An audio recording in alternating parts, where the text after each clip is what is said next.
I need you to understand something before I tell you what happened. I didn't stop believing in God, not once. Not even when the bones in my hands started breaking and resetting themselves under the full moon. Not even when I tasted blood for the first time and understood, truly understood, why the wolf hunts. God didn't leave me. I left humanity, and I did it on purpose. My name is Father Angelo Gillespie. I served as parish priest of St. Matthias Church in Calvary Hollow for 11 years. What I'm about to tell you will sound impossible. I know that. I need you to listen anyway. Not because I need to be believed, because the people of that town, my people, my flock, deserve to have someone know what was done for them, even if they never find out themselves.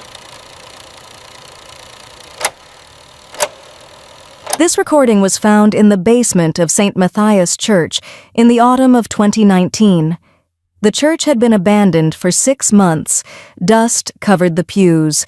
The candles on the altar had burned to nothing and never been replaced. The only sign that anyone had been there at all was a tape recorder sitting on a box of water-damaged Christmas decorations, its red recording light still faintly glowing, as if it had been waiting for someone to come and listen. The man speaking is Father Angelo Gillespie, who served as parish priest of St. Matthias from 2007 to 2018. What follows is his account, pieced together from the tape, from parish records, from interviews with the remaining congregation members, and from 17 separate witness reports filed over the subsequent years, of what happened to his congregation, his church, and his body in the 14 months before St. Matthias closed its doors for the last time. Authorities have never confirmed or denied the contents of this tape. The diocese has declined to comment. And every Thursday evening, someone in Calvary Hollow still leaves bread and wine at the tree line behind the church. No one has ever seen who takes it. But by morning, it's always gone. Chapter 1. The Shepherd. Calvary Hollow was the kind of town that didn't appear on GPS unless you already knew it was there. Tucked into a wrinkle of land between 2 ridges in the rural hill country, it had the look of a place that had once been something and was now mostly the memory of that something.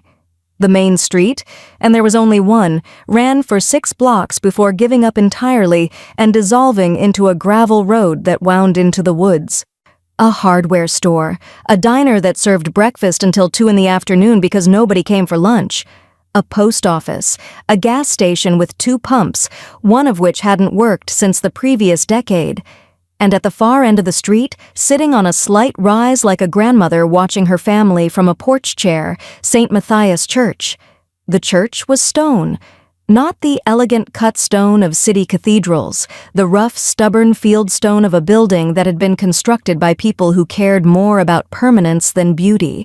It had been built in 1903 by a congregation of 60, and in the 100-plus years since, it had survived 2 floods, a lightning strike that took the bell tower in 1947, and the slow economic exsanguination that had reduced Calvary Hollow from a thriving mill town of 800 to a quiet settlement of just under 200 souls, who remained for reasons that ranged from stubbornness to poverty to a bone-deep attachment to the land that defied rational explanation. The pews held 60. On a good Sunday, Easter, Christmas, the occasional funeral that drew people back from wherever they'd scattered to, they filled. On a normal Sunday, 30 faces looked up at Father Angelo Gillespie as he stood at the altar and delivered his homily with the unhurried warmth of a man who had nowhere else he'd rather be. He was not what people expected when they heard the word priest. Angelo Gillespie was 47 years old, built like someone who'd spent his youth doing physical labor before the seminary found him, broad-shouldered, thick-handed, with a face that had been weathered by wind and honesty into something that wasn't handsome but was better than handsome. It was trustworthy. His hair was dark, going gray at the temples in a way that made him look like he'd earned every silver strand individually. His eyes were brown, warm, and possessed of the specific quality that made people tell him things they hadn't planned to tell anyone. He'd come to Calvary Hollow in 2007, assigned by the diocese to a parish so small and so remote that the assignment was widely understood to be either a punishment or a test. It was neither. Angelo had requested it. He'd grown up in a town not unlike this one, a place where the church was the heartbeat and the priest was the man who kept it pumping, and he'd felt, with the quiet certainty that he attributed to divine guidance, that Calvary Hollow was where God needed him. 11 years later, the town agreed. He was the man who showed up at your door at 2 a.m. when your mother was dying and sat with you until dawn, not because he had answers, but because he believed that the presence of another human being in the dark was itself a form of prayer. He was the man who fixed the church roof himself after the last big storm, spending 3 days on a ladder with a bucket of tar and a stubbornness that the roofer in the next county said bordered on clinical. He was the man who ran the food bank out of the church basement every Wednesday, who hosted the AA meetings on Thursday nights, who taught the children's Bible study on Saturday mornings with a patience that suggested he'd been specifically engineered for the task. He knew every parishioner's name, their children's names, their dead parents' names. He knew that Eleanor Thomas, 83 and iron-willed, put exactly $1.37 in the collection plate every Sunday because that was what she could afford, and she'd sooner die than miss a week. He knew that Phil Hart, the hardware store owner, hadn't taken communion in 6 years because of a sin he'd confessed but never quite forgiven himself for. He knew that Lucia Bennett, who ran the diner, left the back door unlocked on cold nights so that anyone without a home could come in and sleep on the booths, and that she'd never once told anyone she did this because she believed that charity performed publicly wasn't charity at all. He loved them. Not abstractly, not theologically, not in the way that the word love appears in seminary textbooks as a concept to be studied and applied. He loved them the way you love family. Specifically, imperfectly, with full knowledge of their flaws and full commitment to showing up anyway. Calvary Hollow was his flock, and Angelo Gillespie was the kind of shepherd who didn't just feed his sheep. He stood between them and whatever came out of the dark. The first sign came in late September. Edgar Pitts, who ran a small cattle operation on 40 acres at the western edge of town, found 2 of his heifers dead in the lower pasture on a Monday morning. He'd lost livestock before. Coyotes were a fact of life in the hill country, and the occasional stray dog pack would take down a calf if the fencing wasn't maintained. But this was different. The heifers hadn't been eaten. They'd been torn apart, not savaged by a predator looking for a meal, dismantled, deliberately. The carcasses were spread across a 30-yard radius, and the pattern of the damage suggested something that killed not out of hunger, but out of something else entirely. The veterinarian from the county seat drove out, looked at what was left, and wrote, "Large predator, unknown species" on the report, because he didn't have a box to check for what he was actually thinking.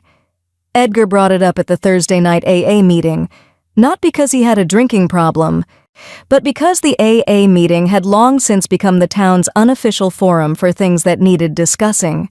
He stood in the church basement with his hat in his hands and described what he'd found, and the room went quiet in the specific way that rooms go quiet when everyone present knows something they haven't said out loud yet.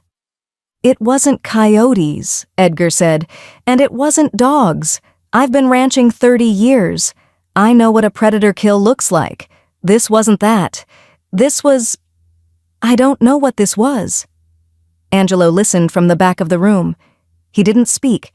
He watched the faces of his parishioners and saw what Edgar's words were doing to them, not creating something new, but confirming something that had been accumulating in the town's collective awareness for weeks. Small things, and things that individually meant nothing but collectively formed a pattern that nobody wanted to be the first to name. Chester Grimes, who lived alone in a cabin at the north end of the hollow, mentioned that his dog had refused to go outside after dark for the past month. The animal, a large, fearless mutt that had once treed a black bear, now spent its nights pressed against the back wall of the cabin, whimpering.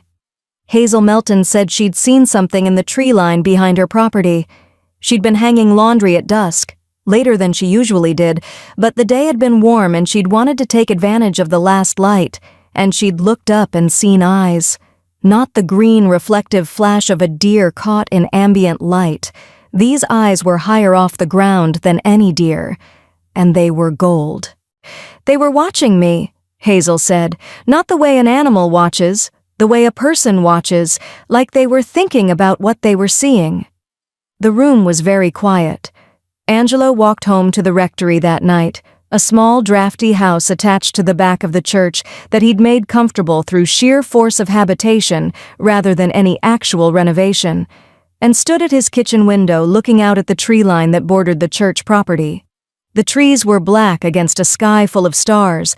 Nothing moved, nothing watched, but the air felt different, charged, the way air feels before a storm that the weather hasn't predicted yet, a pressure change so subtle it registers not in the ears but somewhere deeper, in the animal part of the brain that humans have spent millennia learning to ignore. And Angelo pressed his hand to the window glass. It was cold, the woods were dark, the town was quiet, and somewhere out there in the space between the trees where the streetlights didn't reach and the road didn't go, something was waiting with the patience of a thing that had been waiting for a very, very long time. He didn't know that yet.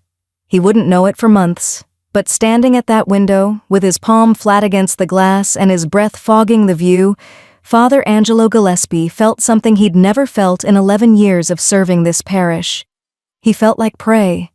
He pulled the curtain closed, made his tea, read his evening scripture, Psalm 23 as it happened, though he didn't choose it consciously.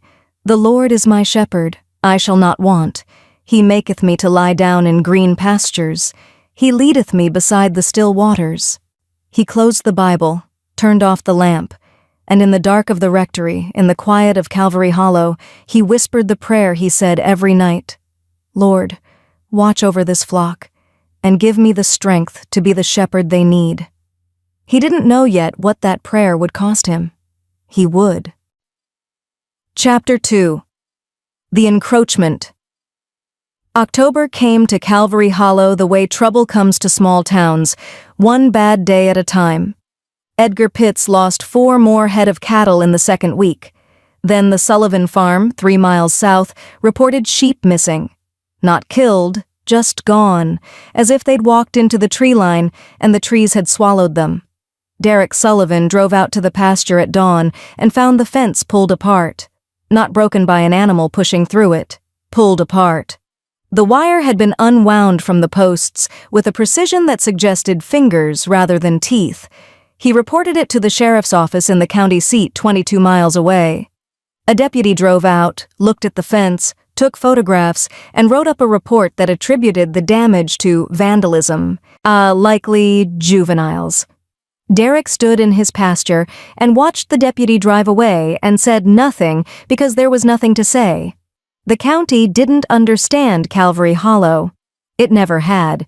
The town was too small to warrant attention and too quiet to generate the kind of crisis that forced people in suits to pay attention.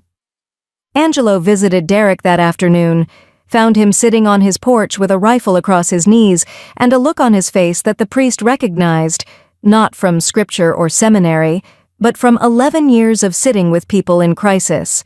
It was the look of a man who had seen something he couldn't explain and was now rearranging his entire understanding of reality to accommodate it.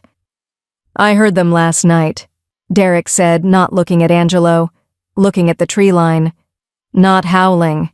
"That's what I keep telling myself. They weren't howling. Wolves howl, dogs howl. These were talking to each other. In something that wasn't language but wasn't just noise either. It was organized. It had structure." He paused, swallowed. "Father, I've hunted these woods since I was 12 years old. I've heard every sound these hills make. That sound doesn't belong here." Angelo sat with him on the porch for 2 hours, didn't offer explanations, didn't minimize. He'd learned long ago that the most valuable thing a priest could do in the face of the unexplainable was simply to stay, to be the person who didn't leave when the story got strange. But when he drove home that evening, his hands were tight on the steering wheel, and the prayer he said under his breath wasn't the calm, measured prayer of a man in communion with his God. It was the clipped, urgent prayer of a man asking for instructions. "Lord, something is happening to my town. Tell me what to do." The silence that answered was vast and untroubled. The attacks on livestock continued through October and into November. They followed a pattern that Angelo plotted on a map he'd pinned to the wall of his study, a simple road map of Calvary Hollow and its surroundings, with red pins marking each incident. When he stepped back and looked at the pattern, his stomach dropped. The pins formed a circle, a slow, tightening circle with St. Matthias Church at its center. Whatever was out there wasn't hunting randomly, it was closing in. He brought the map to the Thursday meeting, spread it on the folding table in the church basement, and let the congregation see what he'd seen.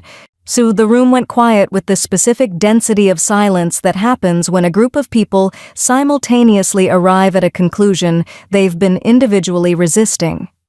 "It's coming here," said Gladys Ryan, who was 71 and had the particular bluntness of a woman who had outlived 2 husbands and no longer had patience for euphemism. "Whatever it is, it's coming to the church."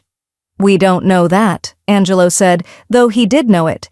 He knew it the way shepherds know weather, not through instruments but through the feel of the wind and the behavior of the flock. "Then why are the pins in a circle, Father?" Gladys replied, and there was no good answer to that, so Angelo didn't offer one. Bill Patterson, who ran the gas station and served as the closest thing Calvary Hollow had to a town council, suggested organizing night patrols.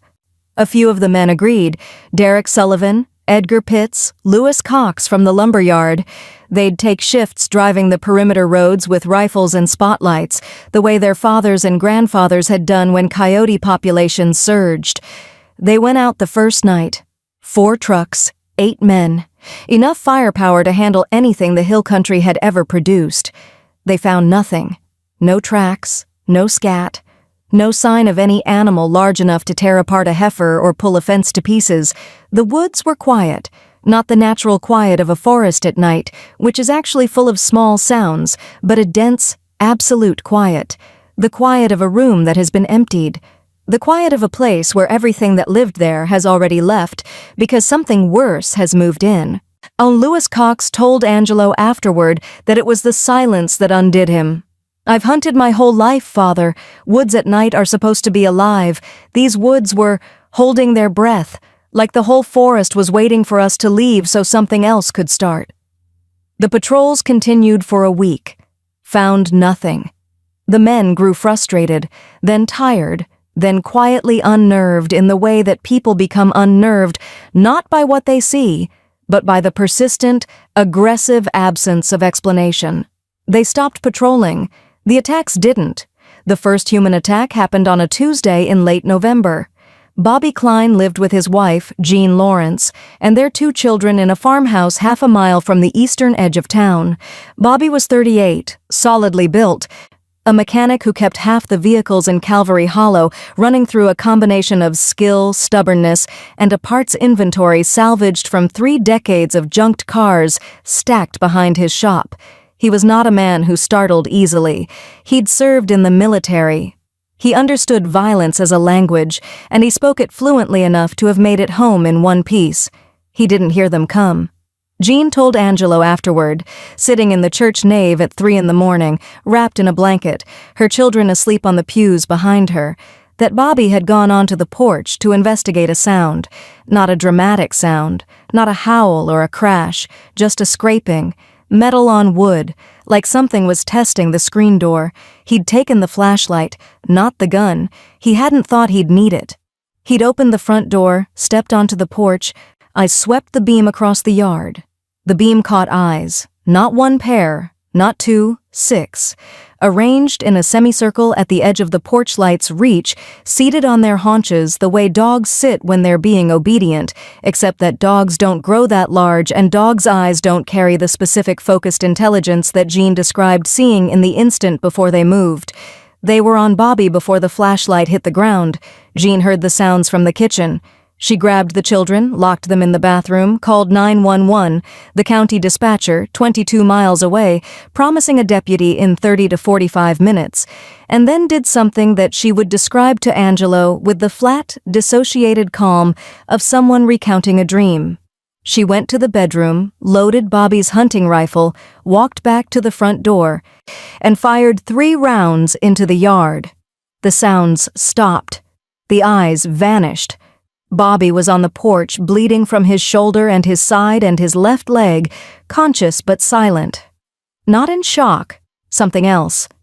His eyes were open, and they were tracking, but the expression behind them had changed. Jean said it was like looking at her husband through a window that had been installed between them overnight. He was there, but the distance between his face and whatever was happening behind it had grown.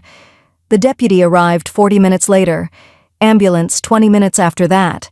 Bobby was taken to the county hospital, treated for deep lacerations, animal attack, species unknown on the medical chart, and released 3 days later. He came home different, not injured different, changed different. He stopped speaking in full sentences, started standing at windows after dark, staring at the tree line with an expression that wasn't watching for something. It was watching with something. His eyes, Jean told Angelo in the church at 3 a.m. with her children sleeping behind her, had changed color. Not dramatically, subtly. The brown she'd looked into for 15 years of marriage had shifted, warmer, more amber, with a reflective quality that caught the light at angles. Brown eyes shouldn't. He looks at me, and I can tell he loves me, Jean said. But it's like the love is being translated through something that doesn't have the right words for it. Angelo held her hands, prayed with her, promised to visit Bobby the next day. And when Jean and the children had gone, and the church was empty, and the only light was the sanctuary lamp that burned beside the tabernacle, the small, perpetual flame that signified God's presence in the consecrated space, Angelo sat in the front pew and stared at that flame and felt, for the first time in his ministry, the cold edge of something he refused to call doubt. Not doubt in God, never that. Doubt in his own capacity to handle what was coming. Because something was coming, the circle of pins was tightening, the attacks were escalating, his town was contracting inward like a body going into shock, and he was one man with a Bible and a collar, and a faith that had never been tested by anything larger than human grief. Whatever was in those woods was not human grief. He went to the basement on a Wednesday, not looking for anything specific, looking for anything at all. He'd exhausted the obvious resources, scripture, prayer, conversations with his bishop that had been met with sympathetic concern and zero practical help. The diocese operated in a world of budgets and bureaucracy and rational explanation. A parish priest reporting supernatural predators in the woods was handled the same way the county deputy handled Derek Sullivan's pulled-apart fence, with paperwork and distance.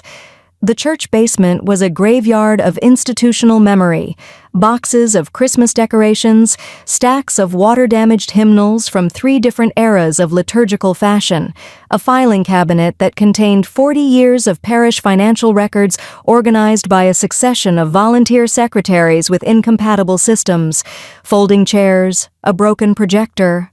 The accumulated sediment of 115 years of a small church trying to persist. He wasn't looking for the journal. He was looking for the parish records from the church's founding, some vague hope that the original charter or land deed might contain information about the property's history. What he found instead was a leather-bound book wedged behind the filing cabinet, pressed against the stone foundation wall, invisible unless you moved the cabinet entirely, which Angelo did only because he dropped a pen behind it and was too stubborn to let it go. The leather was cracked and dark with age. The pages inside were handwritten, dense, slanted script in ink that had faded from black to a deep sepia. The first page bore a name, Father Thomas Osborne, founded St. Matthias Church, Calvary Hollow, 1903. Angelo carried the journal upstairs, sat at his kitchen table, began to read, and the ground beneath everything he understood about his parish, his town, and his calling shifted in a way that would never shift back. Father Thomas Osborne had not built St. Matthias on empty land. He'd built it on claimed land, claimed not by a deed or a government, claimed by something that had lived in the hills since before the hills had names. Osborne's journal called them the Greycoats, not wolves, not men, something between, something older than either, occupying a space in the natural order that human taxonomy had no category for. Osborne had not driven them out. He'd made a deal. The journal laid it out in the careful, precise language of a man who understood that what he was writing would sound insane to anyone who hadn't seen what he'd seen. The Greycoats would withdraw, cede the valley, allow the town to be built, the mill to operate, the church to stand. In exchange, the pact required a payment every 100 years. A shepherd, a man of faith, given willingly, not taken by force, transformed by the Pax Alpha into something that could walk both worlds, human enough to maintain the bridge between species, wolf enough to enforce the boundary that kept the Greycoats from reclaiming what they considered theirs. The shepherd was the keystone.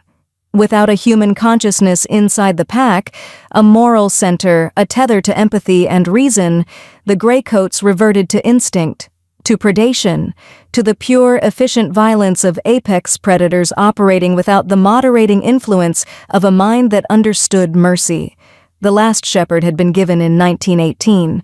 So Father Osborne himself, Angelo read the final entries with a sensation like vertigo, had nominated a young deacon named Vernon Root, who had agreed, who had been transformed, who had walked into the woods on the night of the winter solstice and never returned. The church had been closed for 3 years after that.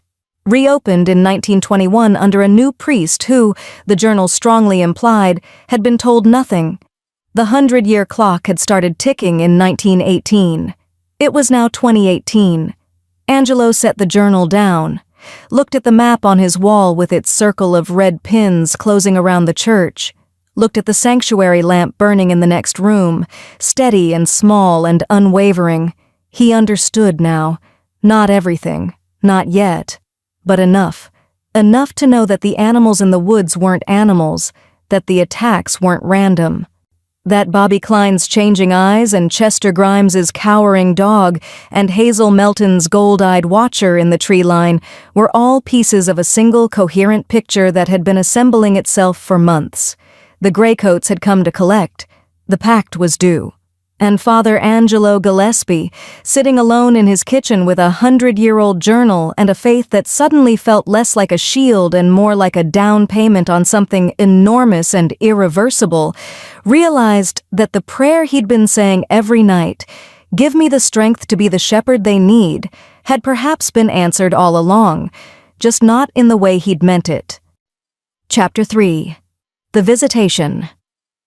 He came on a Thursday. Angelo had stayed late in the church after the AA meeting, later than usual because the meeting had run long. The group was smaller now, not because people were drinking less, but because people were afraid to drive the back roads after dark. Attendance at everything had contracted. Fewer at the Thursday meetings, fewer at the Wednesday food bank, fewer at the Saturday Bible study. The town was pulling its limbs inward, retreating to the safety of locked doors and drawn curtains, and the church, which had always been the place people came when they didn't know where else to go, was becoming both a refuge and a reminder of how small the refuge was. Angelo locked the front doors at 9:30, checked the windows, turned off the overhead lights, leaving only the sanctuary lamp, that small, perpetual flame beside the tabernacle, the one constant in a building full of variables.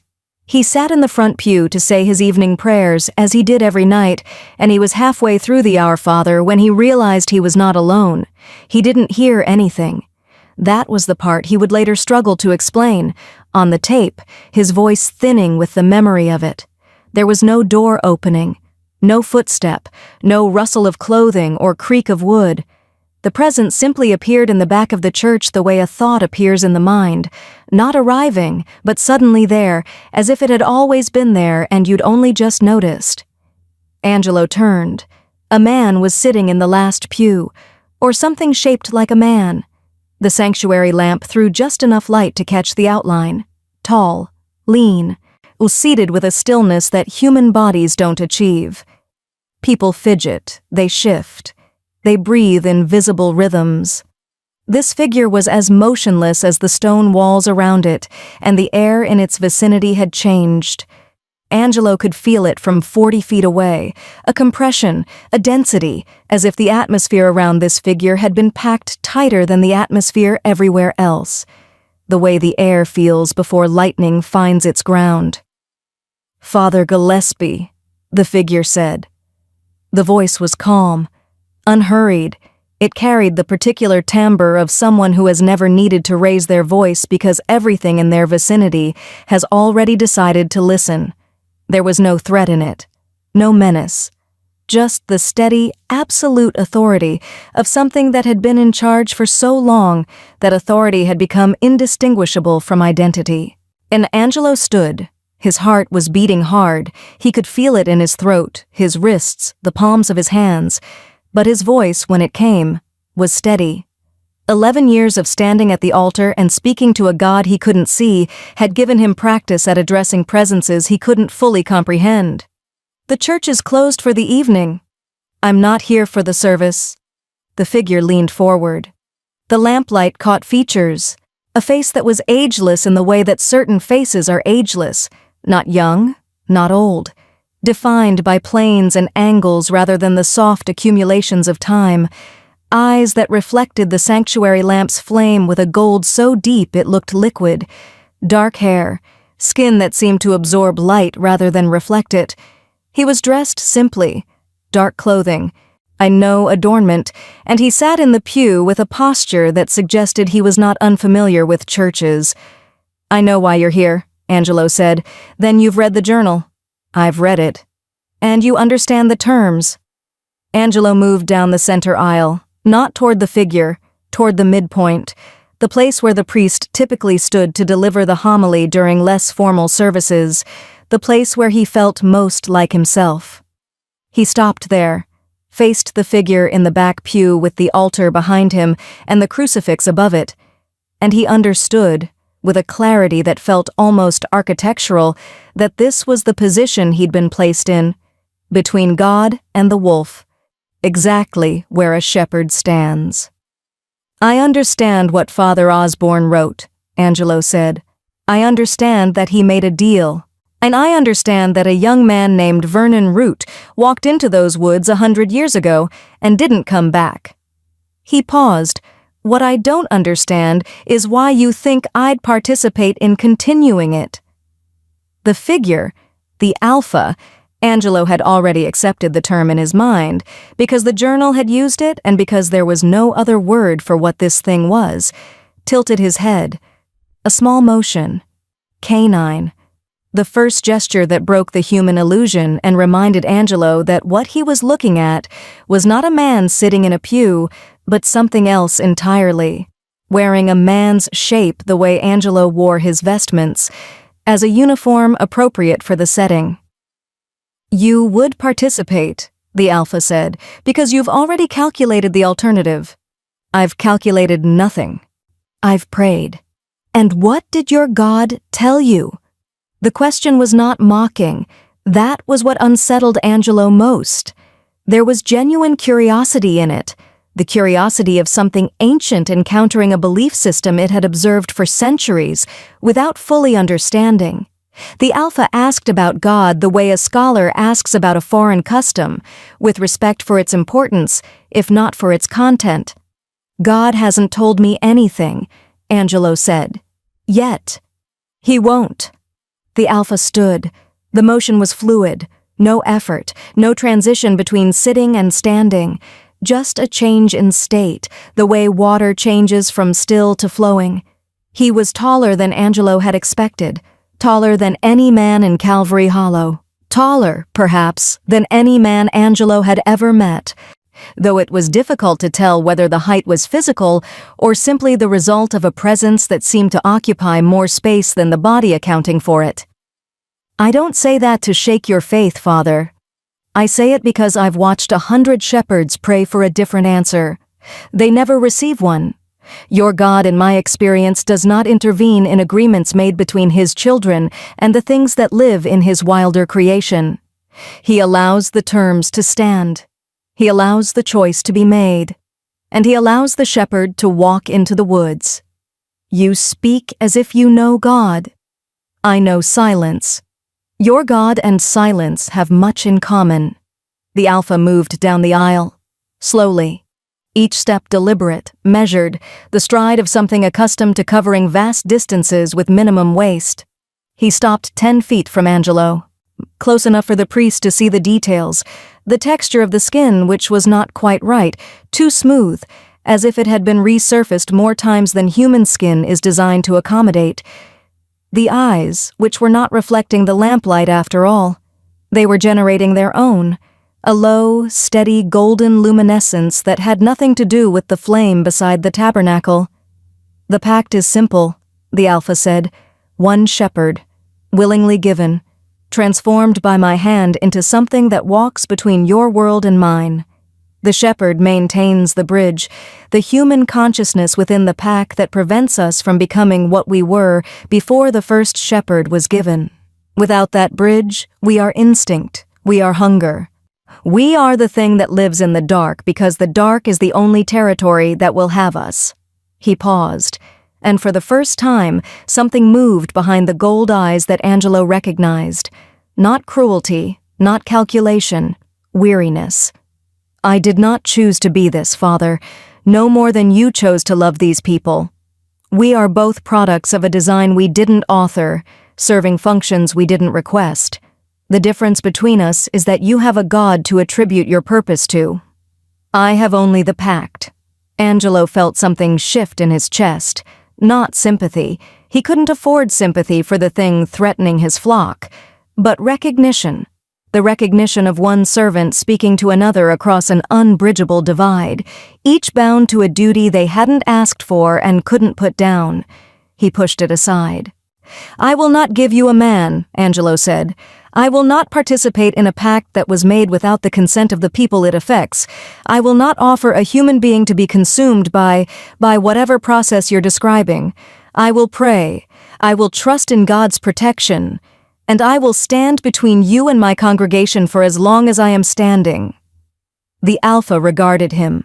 The golden eyes were steady, unblinking, and the expression behind them was one Angelo would think about for weeks afterward, long after the refusal, long after the consequences, long after the sound of 3 houses being torn open in the night forced him to reconsider every word he'd just spoken. The expression was not anger, it was not surprise. It was patience, the infinite, a geological patience of something that measured time in centuries and had learned that humans, given enough pressure, always arrived at the same destination. The route varied, the timeline varied, but the destination was fixed. I understand, the Alpha said, and he meant it. There was no irony, no subtext. He understood the refusal the way he understood weather, as a temporary condition that would change when the variables shifted. I will give you time, Father, not because the pact allows for negotiation, it doesn't, but because I have watched 100 shepherds and every one of them needed to arrive at the decision through their own suffering. The pact requires willingness, true willingness, not coercion, not desperation. The shepherd must choose with clear eyes and a full heart, or the transformation fails. He turned, walked toward the back of the church. At the door, he paused. The boundary will continue to dissolve. The attacks will continue. They will escalate. Not because I command them, because without a shepherd the pack operates on instinct, and instinct recognizes no boundaries. I can slow them. I cannot stop them. The longer you wait, the harder it becomes to hold them back. He looked over his shoulder. The gold eyes found Angelo's in the dim church, and the sanctuary lamp flickered, once, sharply, as if the flame itself had flinched. Pray, Father, pray as hard as you need to, but understand this. The answer you're looking for is not going to come from above. It's going to come from inside you, from the place where your love for these people is stored, because that love, not your faith, not your theology, not your God, that love is what makes you the right shepherd.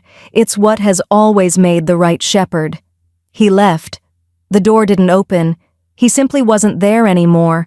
The back of the church empty, the pew vacant, the air decompressing slowly back to its normal weight. Angelo stood in the aisle for a long time. The sanctuary lamp burned beside him, small and steady.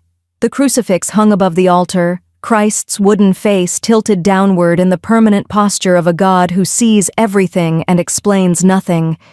He went to his knees, not because it was time for prayer, because his legs wouldn't hold him anymore. "Lord," he whispered into the empty church, "Lord, I need you to tell me there's another way. I need you to open a door I haven't seen. I need you to be the God who parts the sea and sends the angel and makes the impossible possible, because what this creature is asking me to do is—" He stopped. His voice broke, not with doubt, with the weight of understanding, because even as he prayed for another way, even as he begged for the miracle, even as he knelt in the house of God and asked the Almighty to intervene, he could feel in the deep architecture of his own heart the answer already forming, not from above, from inside, from the place where 11 years of loving 30 people had built a structure so solid that nothing, not theology, not self-preservation, not the instinct that tells every living thing to run when a predator approaches, could dismantle it. He would die for them. He'd always known that. It was the baseline of his vocation, the willingness to give his life for his flock, the foundational promise that every priest makes and hopes never to have tested. But what the Alpha was asking wasn't death. It was something worse, something that existed in a category his faith hadn't prepared for, a territory that the seminary hadn't mapped, a question that no theologian had ever needed to answer because no theologian had ever been asked it. Would you stop being human to save them? Would you become the thing in the dark, the very thing you've spent your life teaching them to reject, if it was the only way to keep the dark from swallowing them whole? He knelt in the empty church and he didn't answer. Not yet. But the question had been planted, and it was growing, and he could feel its roots spreading through the soil of everything he believed. That night, 3 houses on the eastern edge of town were attacked. No one was seriously injured. The damage was structural, doors torn from hinges, walls gouged, windows shattered inward. The families inside were untouched but surrounded, held in their bedrooms by the sound of massive bodies circling their homes, by the scrape of claws on siding, by gold eyes peering through broken glass with an intelligence that made every person who looked into them understand, with absolute and bone-deep certainty, that mercy was not the natural state of whatever was looking back. Angelo spent the night going house to house, comforting, praying, holding the hands of people who had come to church their whole lives, trusting that God and their priest would keep them safe. He held their hands and he looked into their faces, and he felt the question growing, and he said nothing, because the answer, when it came, would cost him everything, and he needed a little more time to be human before it arrived. Chapter 4. The Erosion of Certainty. December ate Calvary Hollow alive. Not all at once. Day by day, incident by incident, the way a river eats a bank, each current removing a thin layer of earth until the ground that seemed solid yesterday collapses without warning into the water. The town didn't fall apart. It eroded. And Angelo stood at the center of the erosion, trying to hold the bank together with his bare hands while the river kept coming. The attacks continued. Never lethal. That was the part that made it worse. A predator that kills is comprehensible. Nature is full of killing, and humans have built entire frameworks of understanding around it. Food chains, survival of the fittest, the circle of life. What the Greycoats were doing wasn't killing, it was demonstrating. Each attack was a lesson in capability delivered with the precision of a professor who has all semester and intends to use it. Isaac Atkins, who farmed the southern slope, woke to find his barn doors ripped open and his horses standing in a perfect line in the yard. Unhurt, untouched, arranged shoulder to shoulder with a geometric precision that horses do not voluntarily achieve. They stood there, motionless, staring at the tree line, until Isaac walked among them and broke whatever spell or command was holding them in place. The horses scattered. 3 of them refused to enter the barn again. Isaac sold them within the week, at a loss, to a buyer in the next county who didn't ask questions. Renee Daniel found claw marks on her children's bedroom window. Not scratches, carved, deep grooves in the wooden frame, to cut with a deliberateness that suggested fingers rather than paws. The grooves spelled nothing. They meant nothing. They were simply proof that something had stood at her children's window in the dark, close enough to touch the glass, and had chosen to leave a mark instead of entering. The restraint was the message. The restraint said, "We are choosing not to. For now." Renee pulled her children out of school. 3 other families did the same. The elementary school in the next town, which served the surrounding rural area, noted the absences and sent letters home. The letters went unanswered. How do you explain to a school administrator that your children aren't attending because something is carving its initials into their bedroom windows at night? The Thursday meetings became something between a town council and a group therapy session. And Angelo moderated, which meant he stood in the church basement and absorbed the fear and the anger and the desperation of people who had been pushed to the edge of what their understanding of the world could accommodate. "We should call the state police," Bill Patterson said. He said it every week. The suggestion had the quality of a prayer, repeated not because anyone believed it would work, but because the act of saying it provided the temporary comfort of feeling like a reasonable person in an unreasonable situation. "And tell them what?" Gladys Ryan replied, with her characteristic absence of padding. "That our livestock is being rearranged by artistic wolves? That something is vandalizing our homes with surgical precision? They'll send a wildlife officer, Bill. A man with a tranquilizer gun and a pamphlet about bear-proofing your trash cans." "Then we fight," said Lewis Cox. He'd been saying this with increasing conviction for weeks. Lewis was ex-military, built like a man who'd spent his 20s carrying heavy things over long distances, and his proposed solution to every problem involved direct action and sufficient firepower. "We organize, we arm up. We go into those woods and we find whatever's in there and we end it." "You went into those woods," Angelo said quietly. 4 trucks, 8 men, rifles. You found nothing. "Then we go deeper. We stay longer. Lewis." Angelo's voice carried the gentle, immovable authority he used when a conversation was heading somewhere it couldn't productively go. "I've been in these woods my entire time here. I've hiked every trail and walked every ridge. Whatever is doing this doesn't live in the woods the way animals live in the woods. It doesn't leave tracks. It doesn't follow patterns. It's not something you can hunt because it's not hiding. It's waiting." The room was quiet, the specific, weighted quiet of people who have arrived at the edge of what they're willing to accept and are looking at the drop. "Then what do we do, Father?" Eleanor Thomas asked. She was sitting in her usual chair, front row, far right, the same seat she occupied every Sunday and every Thursday, and every time the church opened its doors. 83 years old, $1.37 in the collection plate. A woman who had survived 2 world wars, a depression, the death of a husband and a son, and the slow decline of the only town she'd ever known. Her voice, when she asked the question, was not frightened. It was the voice of a woman who had been asking men in charge for answers her entire life and had learned to calibrate her expectations accordingly. "I'm working on it," Angelo said. It was the most dishonest thing he'd ever said from behind the authority of his collar.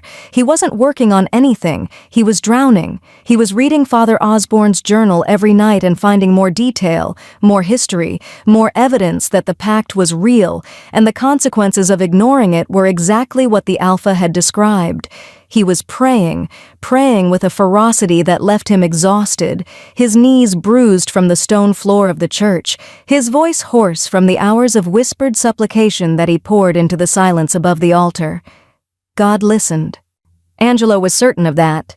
God was present in the church the way God had always been present, vast, steady, incomprehensible, filling the space between the stones with something that Angelo had spent his entire ministry learning to feel. But God did not answer. Not a whisper. Not a sign. Not a conveniently timed scripture reading that illuminated the path.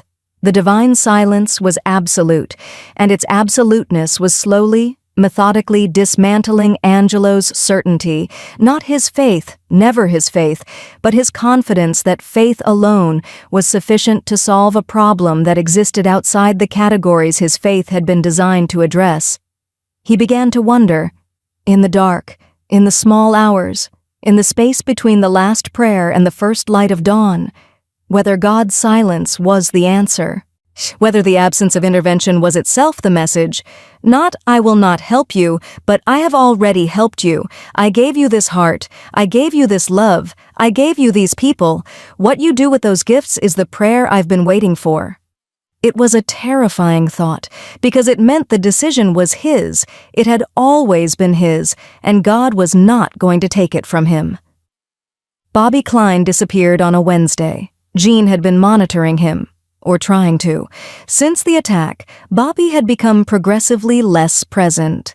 Not absent, he went to work, came home, ate meals, played with the children in a way that approximated his pre-attack behavior closely enough to fool anyone who wasn't watching carefully.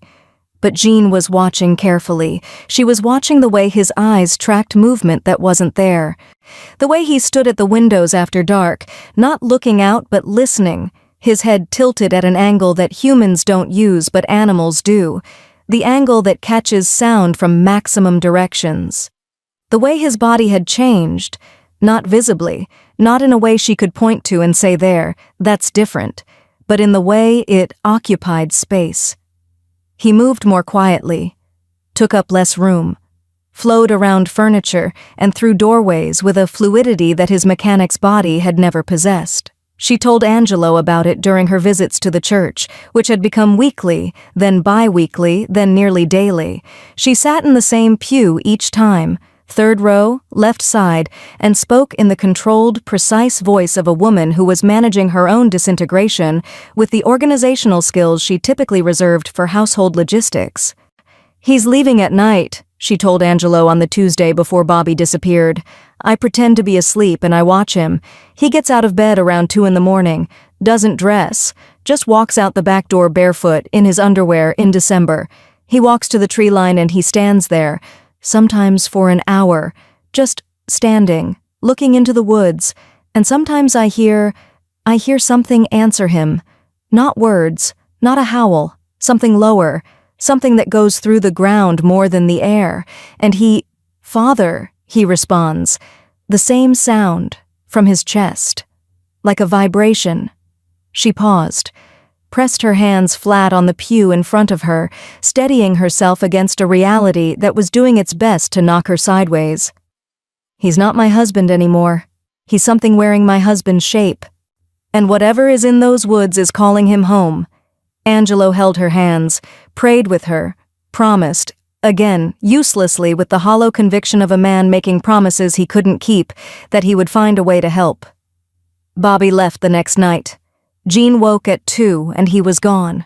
The back door was open. His boots were by the bed. His wallet was on the nightstand.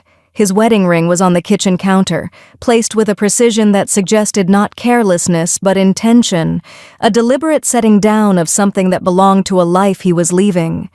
They found him 3 days later.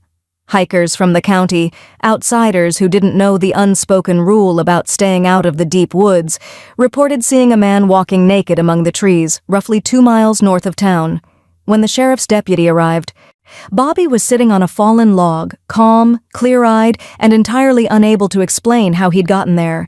He had no injuries, no signs of exposure, despite 3 December nights in the woods without clothing.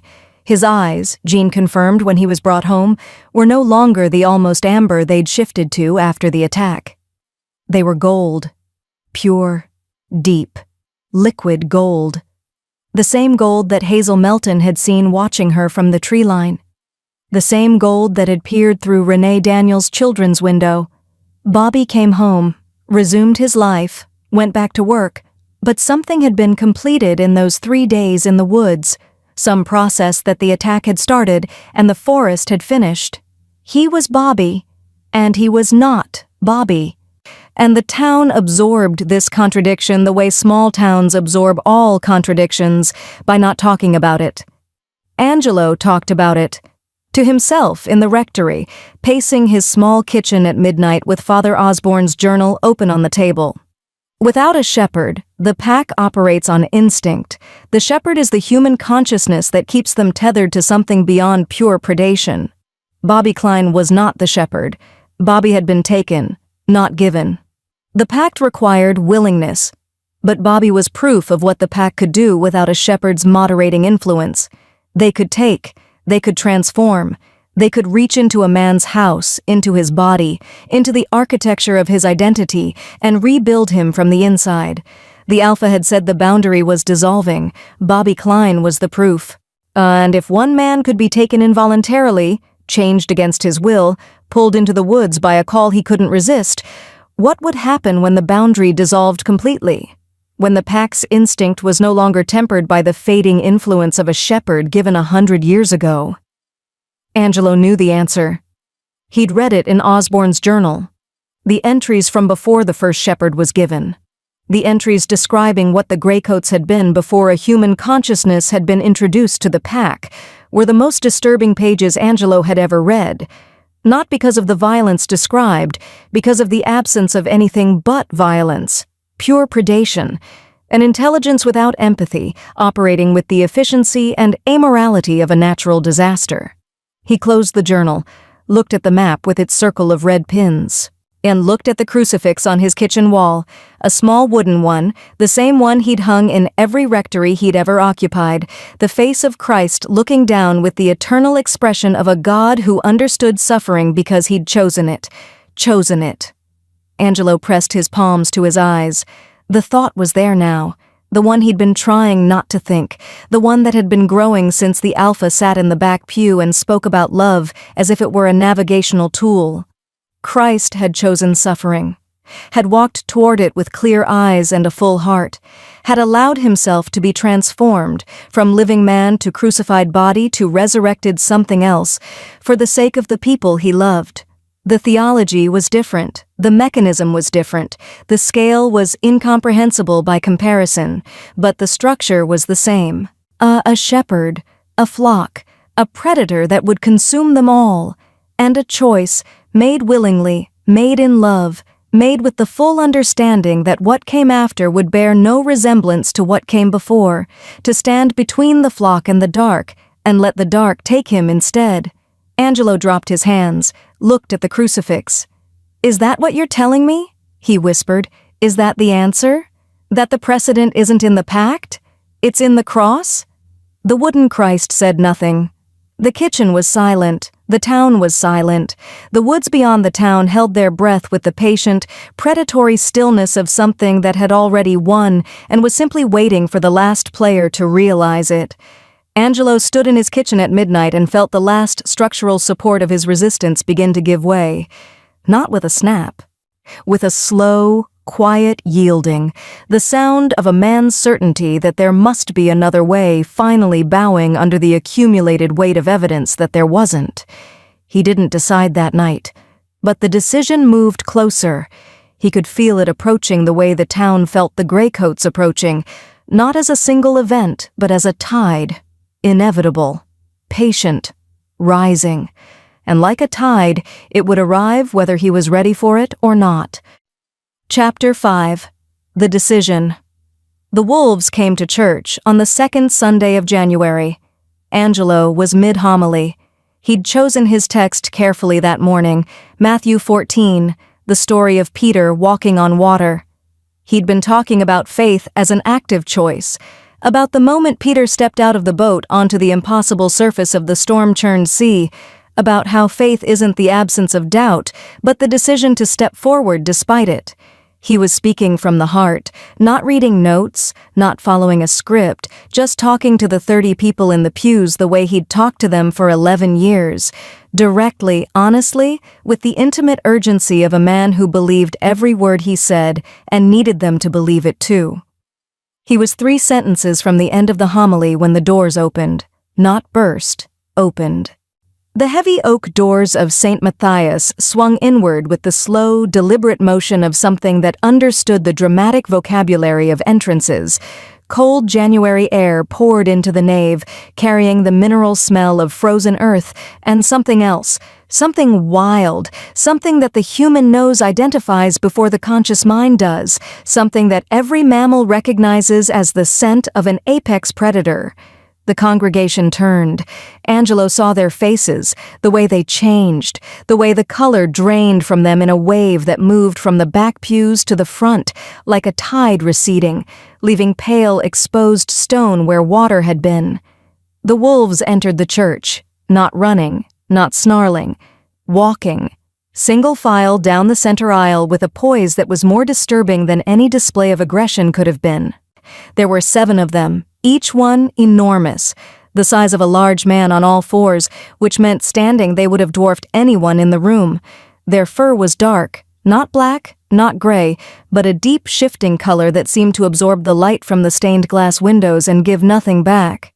Their eyes were gold, all 14 of them, steady, luminous, carrying an intelligence that made the air in the church feel like it was being observed from the inside.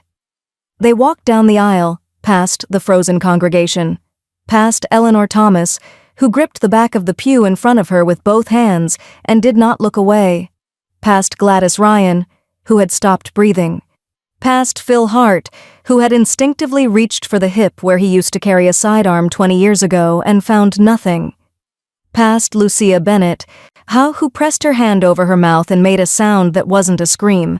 It was too quiet for a scream, too controlled, the sound of a woman who understood that screaming would change nothing. The wolves reached the front pews. They separated, 3 to the left, 4 to the right. They sat, on their haunches, in the pews, the way congregants sit. They faced the altar, they faced Angelo, and they waited. The church was silent. Not the productive silence of reflection or the comfortable silence of shared peace. The absolute crystalline silence of 30 human beings sitting in the presence of something that their understanding of the world had no space for, and the architecture of their reality straining under the weight. Angelo stood at the altar. The crucifix hung above him. The sanctuary lamp burned beside the tabernacle. His hands were gripping the edges of the lectern so hard that his knuckles had gone white, and the wood was creaking under the pressure. He looked at the wolves. The wolves looked at him, and Angelo Gillespie, parish priest of St. Matthias, did the only thing his training and his faith and his 11 years of standing in this exact spot had prepared him to do. He finished the homily. His voice shook. He won't deny that. On the tape, he admits it freely. His voice shook, and his hands shook, and every cell in his body was screaming at him to run. But he opened his mouth, and he spoke the last 3 sentences of his sermon about Peter and the water and the faith that carries you past the impossible. And when he was done, he made the sign of the cross and said, "Let us continue with the liturgy of the Eucharist." The wolves stayed for the entire Mass, through the consecration, through the communion, during which no parishioner moved from their seat, the wafers untouched, the wine undrunk, through the final blessing, through the dismissal. Then they stood, turned, walked back up the center aisle with the same measured, deliberate pace, and left. The doors swung closed behind them. Nobody moved for 4 full minutes. Angelo counted. 4 minutes of paralysis, of silence, of 30 human beings sitting in the house of God and trying to reconstruct a version of reality that could accommodate what they'd just experienced. Eleanor Thomas was the first to speak.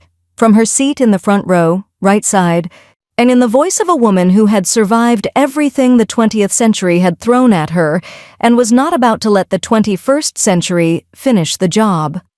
"Well," she said, "I think we can agree that wasn't coyotes." The congregation didn't shatter. Angelo had expected it to, had braced for a mass exodus, a stampede of families packing cars and fleeing to the county seat or beyond. But that's not what happened. What happened was something more complex and more painful. The congregation divided. Some left. The Daniel family was first. Renee loaded the children into the car that afternoon and drove to her sister's house in another state. 3 more families followed within the week. No judgment attached, no blame. They had children. They had a right to protect them. and the protection that Calvary Hollow could offer had been revealed in the most dramatic way possible to be insufficient. Some stayed and wanted war.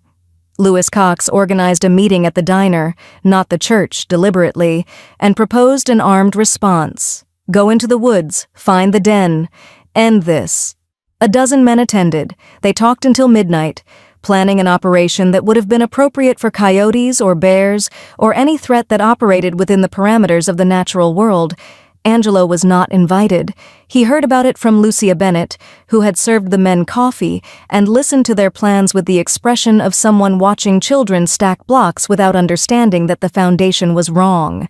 And some, the smallest group, the quietest, came to Angelo individually. In the confessional, in the rectory kitchen, in the parking lot after a service that had become sparsely attended and heavy with the weight of unspoken fear. "Father," Phil Hart said, standing by his truck in the January cold, his breath visible, his eyes carrying the particular burden of a man who has arrived at a thought he doesn't want to have. "Is there something you're not telling us?" Angelo looked at him. Phil Hart, hardware store, hadn't taken communion in 6 years, a practical man who believed in God the way he believed in weather, as a force that existed whether you acknowledged it or not, and occasionally required you to board up your windows. "Why do you ask?" "Because I've known you 11 years, and you're the most honest man I've ever met, and for the past month, you've been lying. Not about the details and about the size of it. You know something about what's in those woods. You've known for a while, and whatever it is, it's eating you alive." Phil pulled his coat tighter. "I'm not asking you to fix this, Father. I'm asking you to tell me the truth. Because if you can't fix it and you can't tell me the truth, then we've got nothing left." Angelo stood in the parking lot and felt the weight of the journal in his mind. The pact, the shepherd, the 100-year clock that had run out. He could tell Phil. He could tell all of them. He could spread the journal's contents across the Thursday meeting and let the congregation decide together, democratically, the way American communities are supposed to decide things. But the pact required willingness. One man, given freely.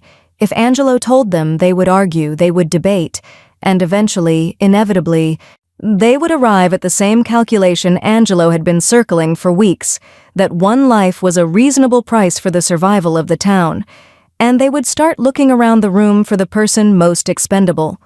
He knew who they would choose, not out of cruelty, out of the same arithmetic his own heart had been running since December, the person with the fewest attachments, the person whose absence would leave the smallest hole, the person who was already, by the nature of his vocation, dedicated to the service of others at the expense of himself. They would choose him, and it would no longer be his choice. It would be theirs. The sacrifice would be contaminated by committee, by the guilt of people who had nominated their priest for something they couldn't fully understand, by the subtle, corrosive knowledge that they had sent a man into the dark because they were afraid to go themselves. He wouldn't do that to them. He wouldn't let them carry that. "I'm working on it, Phil," he said. The same lie, delivered with the same steady gaze. "Trust me a little longer." Phil looked at him for a long moment. Then he nodded, got in his truck, drove away. Angelo stood in the empty parking lot. The January wind cut through his coat. The woods beyond the church property were dark and still and watching. He went inside, locked the doors, walked to the front pew, the one where he'd sat 20 years ago when he first felt the call to ministry, when the idea of devoting his life to the service of others had descended on him like a hand on his shoulder, gentle and irresistible and permanent. He sat in that pew. He did not pray. For the first time in his adult life, Angelo Gillespie did not pray, not because he'd lost his faith, because he'd moved past the need for an answer he already had.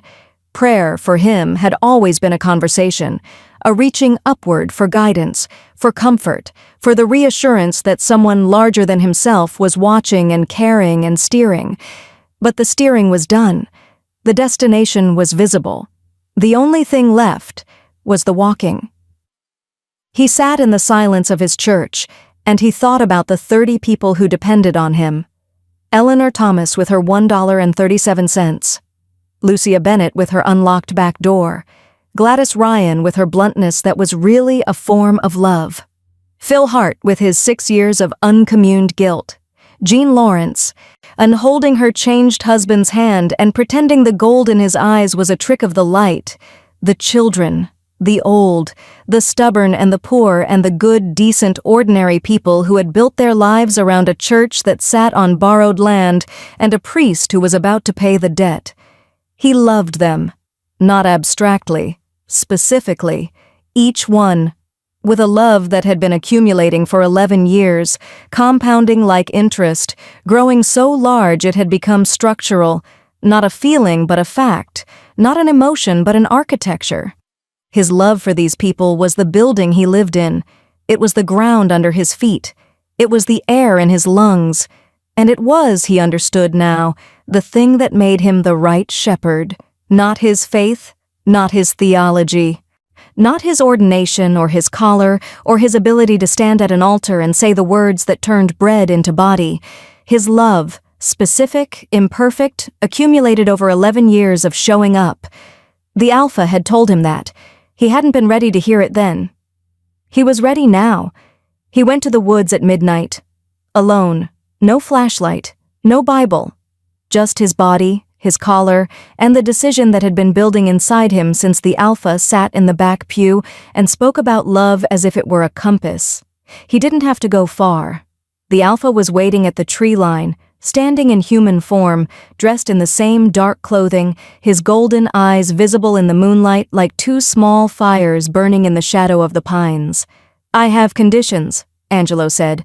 The Alpha inclined his head, listening. 3. First, my congregation is protected. Not just now, permanently. The pact resets. No future generation of Calvary Hollow is threatened. The boundary holds forever. Agreed.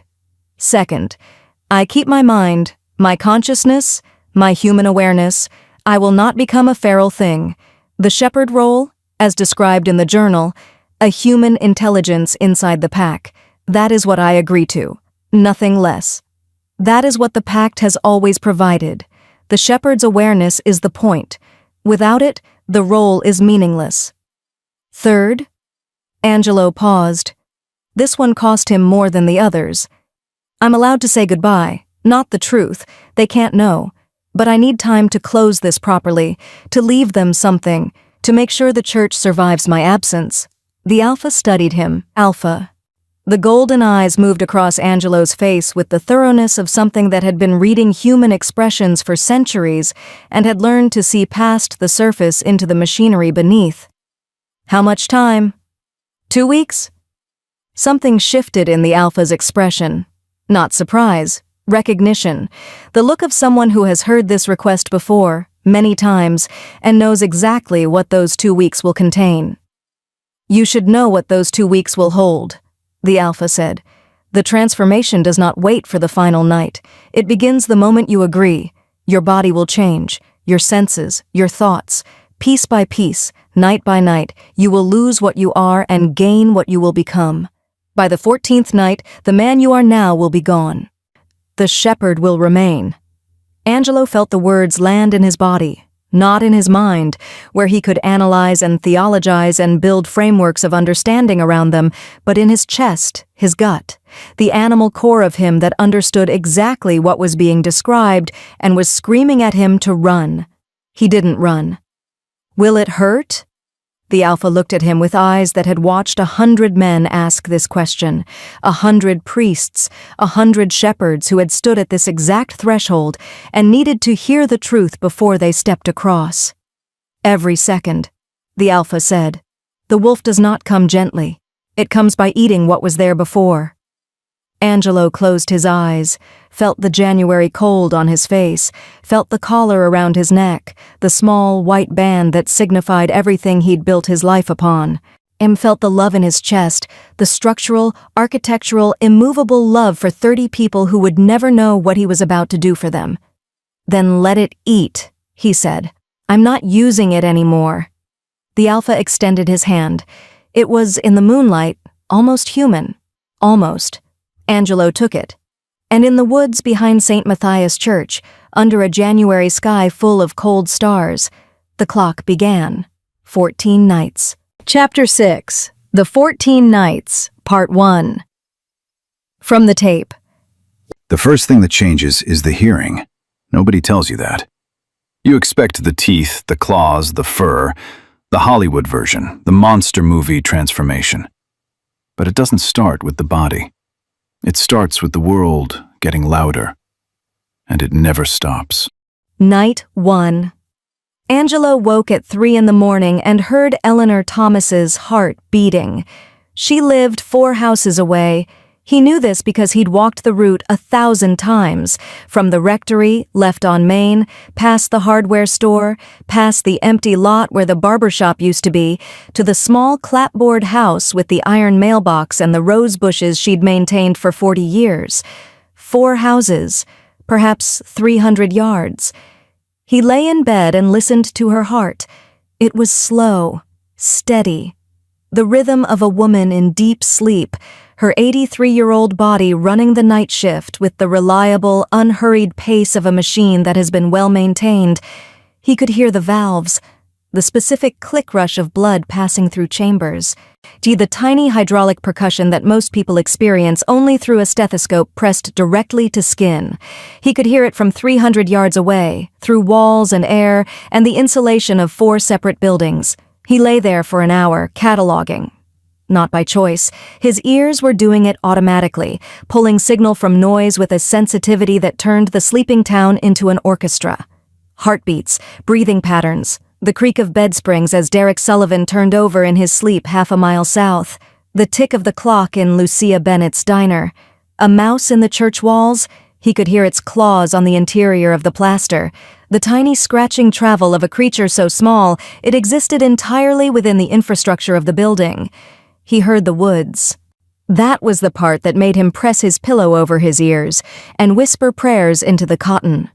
The woods were not silent anymore. They were teeming. A vast layered soundscape of movement and breath, and the low subsonic communication of things that lived in the spaces between the trees. He could hear the graycoats, not close, miles away, but their sounds carried deep, resonant vibrations that traveled through the ground as much as the air, the seismic language of a pack coordinating across territory. He understood some of it, not the meaning, not yet, but the structure, the way certain vibrations prompted responses, the way the pack communicated in call and answer patterns that were too organized to be animal and too alien to be language. It was something that his brain was beginning to tune into, the way a radio tunes to a frequency, the static clearing incrementally, the signal sharpening. He got up, made coffee, sat at the kitchen table with his hands wrapped around the mug, and listened to the world he'd lived in for 11 years reveal itself as something vastly larger and more detailed than he'd ever understood. The coffee tasted different, stronger. He could identify individual compounds, the bitterness of the roast, the mineral content of the water, a faint sweetness that he'd never noticed before, and that he suspected was the residual sugar from the ceramic glaze of the mug itself. His tongue was reporting information it had never been asked to gather. He said Mass that morning. Normal. Routine. 14 people in the pews. Attendance had dropped since the wolves' visit. He stood at the altar and performed the liturgy he'd performed thousands of times, and everything was the same except that he could hear every heartbeat in the room. He could hear Phil Hart's elevated pulse. Anxiety, he realized, the mechanical signature of a man carrying unresolved stress. He could hear Eleanor Thomas's steady metronome. He could hear the baby in Cindy Ryan's arms breathing with the shallow, rapid rhythm of infant sleep. He could smell them. Not body odor. Not perfume. Emotion. Cindy Ryan smelled like warm milk and the specific oxytocin-laced sweetness of a mother holding a child. Phil Hart smelled metallic, sharp, coppery, the olfactory signature of someone whose adrenal system was operating at a sustained elevation. Eleanor Thomas smelled like lavender and old paper and the woody undertone that Angelo would later identify as the scent of someone whose body was preparing, slowly and without urgency, to die. Not imminently, not soon, but the process had begun. and his enhanced senses could detect it the way a dog detects a seizure, through chemical signals too faint for human noses but clear as sirens to whatever he was becoming. He didn't tell anyone. What would he say? I can hear your heart from 300 yards. I can smell your grief. The world has become a sensory symphony that is simultaneously the most beautiful and the most overwhelming thing I've ever experienced. And it's only night one. He went to confession instead, not at St. Matthias, at Sacred Heart, the parish church in the next town over, 18 miles east. Father Caesar Dwyer served there, a man Angelo had known for 15 years, a seminary classmate who had chosen a slightly less remote parish and who Angelo trusted with the particular trust that exists between men who have shared the strange, isolating experience of training for the priesthood. He didn't tell Caesar the truth. He couldn't. Instead, he confessed what he could, that he was struggling, that he was facing a decision that would change everything, that he was afraid, not of the decision itself, but of what it would make him. Caesar listened the way good priests listen, without interruption, without judgment, with the full, generous attention of a man who understands that confession is not about advice, but about witness. "Angelo," Caesar said when it was over, "whatever this is, and I can tell it's bigger than what you're saying, I want you to remember something. God doesn't call us to comfort. He calls us to faithfulness, and sometimes faithfulness looks like the most insane thing you've ever done." Angelo almost laughed. Almost. He drove home with the windows down, letting the January air flood the car, and he could smell every mile. The frozen earth, the diesel from a truck 3 roads over, the specific chemical signature of the pine sap that bled from the trees along the highway.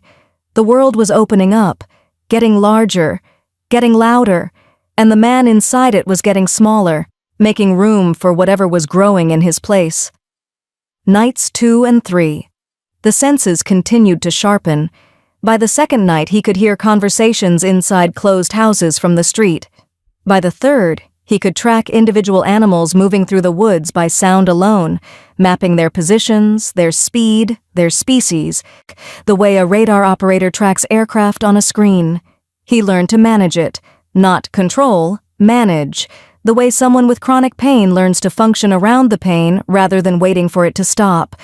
He developed techniques, focusing on a single sound to filter out the noise, breathing exercises that narrowed his attention, the repetition of scripture in his mind, not for spiritual comfort, but as a cognitive anchor, a familiar structure to hold on to while the architecture of his perception was being rebuilt from the inside. He preached on Sunday.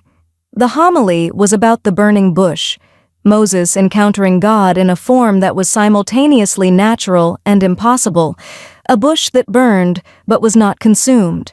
He spoke about the courage required to approach the impossible, to stand before something you couldn't explain and not run. The congregation, 22 people, smaller than last week, listened with an attention that Angelo could feel in the room. Not just hear, feel. The collective focus of 22 human beings directed at a single point, and that focus had a weight, a presence, a texture that his enhanced senses interpreted as something almost physical. He stood in it and let it wash over him, and understood, with a sadness that went all the way to the marrow, that he was feeling what it felt like to be loved by a room full of people, and that this was one of the last times he would feel it as a man. He preached better than he'd ever preached. The words came with a clarity and a passion that surprised him. Not the careful, measured delivery of a trained homilist, but the raw, the urgent outpouring of a man who knows his time is short and has things to say that cannot wait for proper phrasing. The congregation noticed. Lucia Bennett told him after the service that it was the best sermon she'd ever heard. Eleanor Thomas simply squeezed his hand and held it for a moment longer than usual, and the look in her eyes suggested that she sensed something, not the specifics, not the truth, but the shape of it, the contour of a goodbye. Nights 4 through 7. The body began to change. It started with strength. On the 4th morning, Angelo reached for the heavy oak lectern to adjust its position and moved it 6 inches with one hand. The lectern weighed approximately 80 pounds.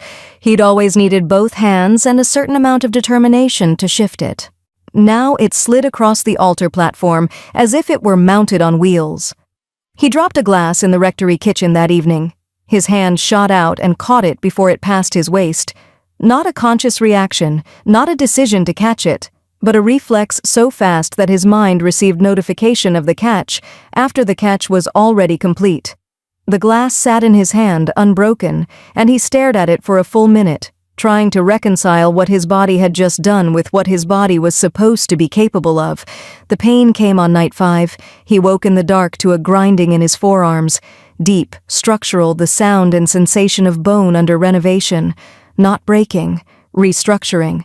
The skeletal architecture of his hands was changing millimeter by millimeter, the joints shifting, the fingers elongating, the knuckle geometry altering to accommodate a grip pattern that human hands were never designed for. He lay in bed and pressed his fists into the mattress and rode it out, breathing through his teeth, sweat soaking the pillow. By morning, his hands looked almost normal. Almost. The fingers were slightly longer, the nails were thicker, harder, with a curvature that hadn't been there before. He wrapped them in cloth, told the parishioners who noticed that he'd burned himself repairing the boiler. A mundane lie for an impossible truth. Night 6 brought the hunger. He'd been eating normally, or trying to, but the food had lost its appeal. The bread and soup and simple fare he'd sustained himself on for 11 years tasted flat, distant, as if his taste buds had recalibrated for a menu. His kitchen didn't serve. He walked past the butcher counter at the general store and stopped. Stood there for 5 minutes, staring at the raw cuts of beef behind the glass, and the hunger that rose in him had nothing to do with his stomach. It came from somewhere deeper, somewhere cellular, somewhere ancient, and it wanted what was behind the glass with an intensity that made his vision narrow and his mouth fill with saliva and his fingers, his changed, elongating fingers, curl against his palms. He left the store, went to the church, knelt at the altar, prayed for 3 hours with the desperate, clinging persistence of a man holding onto a rope while the current pulls him downstream. The prayer helped. Not by removing the hunger, nothing would remove it, but by reminding him who he still was. Angelo Gillespie, priest, shepherd. A man who knelt before God not because he expected rescue, but because the act of kneeling was itself a statement of identity. I am still human. I am still yours. The wolf is growing, but the man is still here. Night 7. He preached again. This time the homily was not planned. He stood at the altar and looked at the 19 people in the pews, fewer again, the count dropping like a slow heartbeat, and the prepared notes in his hand seemed irrelevant, small, inadequate for what he needed to say. He set them aside, gripped the lectern with hands he'd wrapped in cloth, and spoke. He talked about love, not the theological abstraction, the real thing, the inconvenient, expensive, unphotogenic love that exists in the space between people who have chosen to remain in proximity despite every reason to leave. The love that brings a man to a dying woman's bedside at 3 a.m. The love that unlocks a diner's back door for strangers on cold nights. The love that puts $1.37 in a collection plate every Sunday because that's what you have and you will not miss a week. He talked about sacrifice, about how the word has been sanitized by theology and dulled by repetition until it means nothing more than giving something up, about how real sacrifice isn't giving something up, it's giving something away. The difference between putting a coin in a jar and putting your hand in a fire. One costs you something, the other changes you into something else. He was talking about himself. He knew it. They didn't. And the gap between what he was saying and what they were hearing was the loneliest space he'd ever occupied. After the service, he began the letters. He sat at his kitchen table with a stack of paper and a pen, and he wrote to every person in his congregation. 30 letters, one for each pew, personal, specific, full of the things he'd meant to say over 11 years, and had kept saving for later because there was always supposed to be more time. To Eleanor Thomas, he wrote about the $37. about how he'd watched her place it in the plate every week for 11 years, and how that small, faithful act had taught him more about devotion than any seminary course. To Phil Hart, he wrote about the 6 years of absent communion, about how God's patience wasn't a countdown, but an open door, and how the door had never closed and never would. To Lucia Bennett, he wrote about the back door, about how he'd known for years and had never said anything because some acts of grace are so pure that acknowledging them would diminish them. To Jean Lawrence, he wrote about Bobby, about how love that survives transformation is the strongest love there is, and how she should not stop holding his hand, even when the hand felt different. He wrote until dawn. His hands ached, the bones shifting, the joints protesting, the changing architecture of his fingers making the pen harder to grip with each passing hour. By the time the last letter was finished, his handwriting had deteriorated from its usual precise script to something rougher, more angular, the writing of a man whose fine motor control was being quietly repossessed. He folded each letter, wrote a name on each one, and in the gray light of a January morning, with his changed hands and his sharpened ears, and a body that was slowly, methodically being eaten and rebuilt by something that lived in the spaces between human and wild, Father Angelo Gillespie walked to his church and placed a letter in every pew, one for each, hidden in the hymnals, waiting to be found. He stood at the altar and looked at the empty pews and the hidden letters and felt, beneath the sadness and the loss and the bone-deep ache of transformation, something he hadn't expected.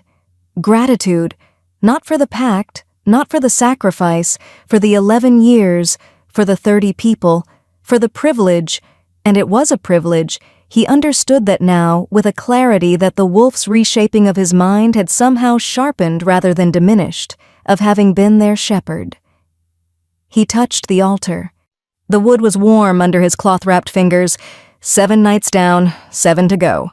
Chapter 7, The 14 Nights, Part 2. From the tape. The body I could handle.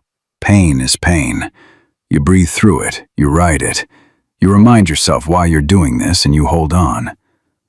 But when the mind started to change, when the thoughts started coming in a shape I didn't recognize, that's when I understood what the Alpha meant when he said the wolf comes by eating what was there before. It doesn't replace you. It digests you. And what comes out the other side is something that remembers being you the way you remember being a child. The facts are there. The feelings are translated. Night 8. He caught himself thinking about the church as territory. Not the building, the land, the property, the boundaries of the lot, the tree line, the road, the invisible perimeter that separated St. Matthias from the surrounding woods. He'd always known these boundaries in the abstract way that a property owner knows where his land ends and his neighbor's begins. Now he knew them in his body. He could feel the edges, not metaphorically, not spiritually, but as a physical awareness, a pressure map that told him where the boundary was, how far it extended, what was inside it and what was outside. His parishioners were inside. He could feel them, not individually, not yet, but as a collective warmth, a cluster of heartbeats and breathing patterns and thermal signatures that his changing brain was beginning to categorize not as people, but as flock. The word wasn't his. It came from somewhere else. From the thing growing inside his skull alongside his human consciousness, the second mind that had been assembling itself quietly for a week and was now large enough to contribute vocabulary. He sat in the rectory and pressed his palms to his temples and tried to push the word back. Flock. They're not a flock. They're people. Eleanor, Phil, Lucia, Gladys. They have names. They have histories. They are individuals, not a collective, not a flock. The word settled into place like a bone finding its socket. And the worst part, the part that Angelo would later describe on the tape with a voice that shook not with distress, but with the exhaustion of honest confession, was that it wasn't wrong.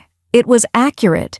It was a more efficient description of his relationship to these people than anything his human vocabulary had produced in 11 years. He loved them. He protected them. He stood between them and the dark. He guided them toward sustenance and safety and meaning. He was their shepherd. He had always been their shepherd. The wolf wasn't giving him a new role. It was naming the one he'd always had, in a language stripped of human pretension. That was night 8, the night the wolf started finishing his sentences. Night 9. A stranger came to the Thursday meeting, not a gray coat, a man, mid-30s, wearing a jacket too thin for January, with the sunburned neck and calloused hands of someone who worked outdoors.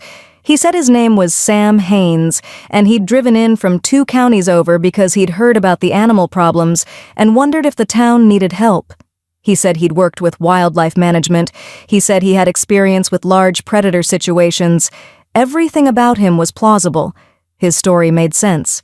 His demeanor was calm, professional, reassuring in exactly the way the congregation needed to be reassured. Angelo didn't trust him.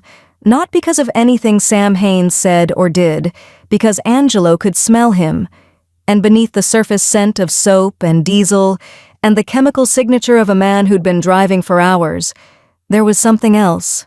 Something that Angelo's enhanced senses identified instantly, and his human mind took several minutes to catch up with.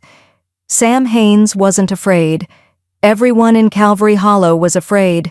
It was the baseline emotion of the town, a low, constant hum of unease that Angelo could now detect as easily as he detected heartbeats. Every person who walked through the church doors carried the chemical markers of sustained low-grade alarm. Phil Hart, Eleanor Thomas, Lewis Cox with his military bearing and his talk of armed response. All of them operated on a foundation of carefully managed dread. Sam Haynes had none. 0. He stood in the church basement surrounded by frightened people and emitted the calm, neutral chemical signature of a man who was exactly where he expected to be, doing exactly what he intended to do. He wasn't brave. A bravery smells different. It has the sharp overlay of adrenaline being consciously overridden by will. Sam Haynes was simply unworried. And the only reason a stranger would be unworried in a town full of worried people was if the stranger already knew what was in the woods and wasn't threatened by it.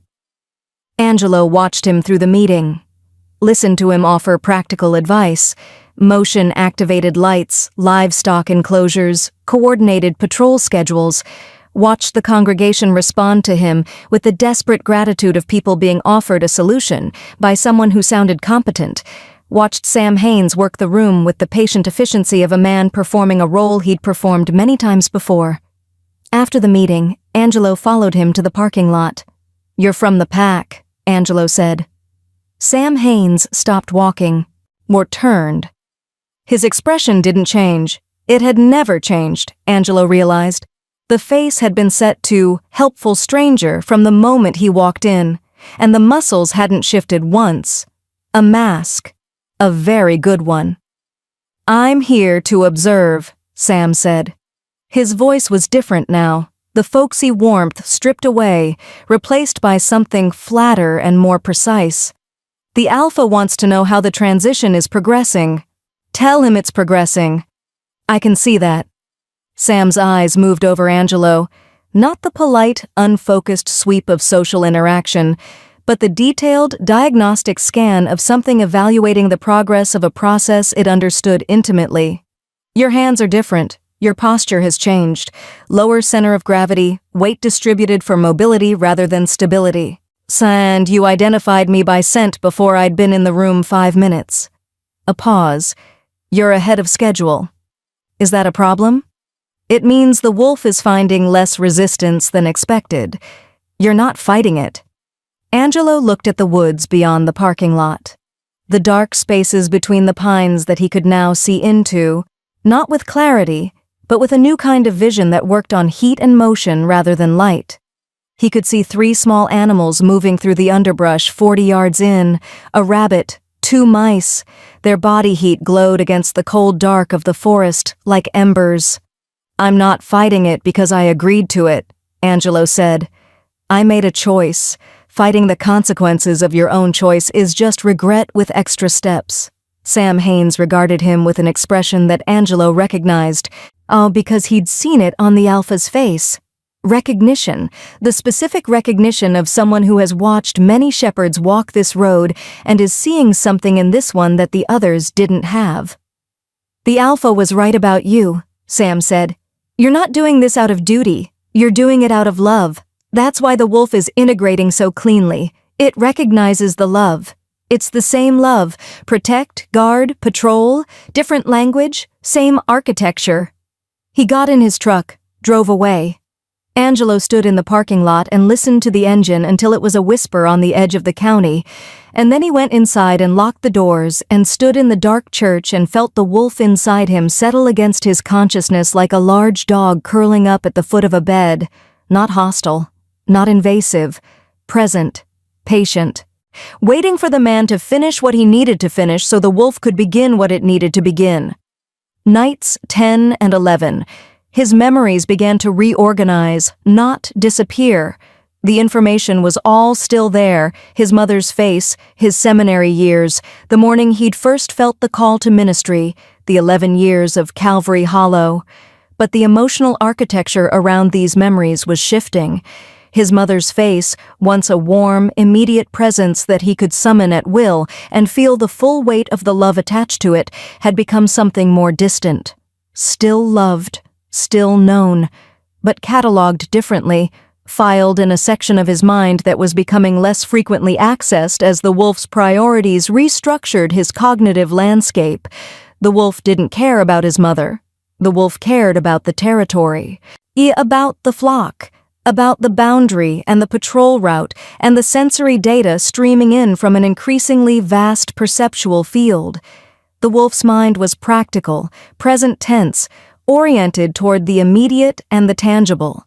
Memories that didn't serve the function of protection were gently, firmly deprioritized, not deleted, but moved to a shelf that the wolf's attention rarely visited. Angelo fought this.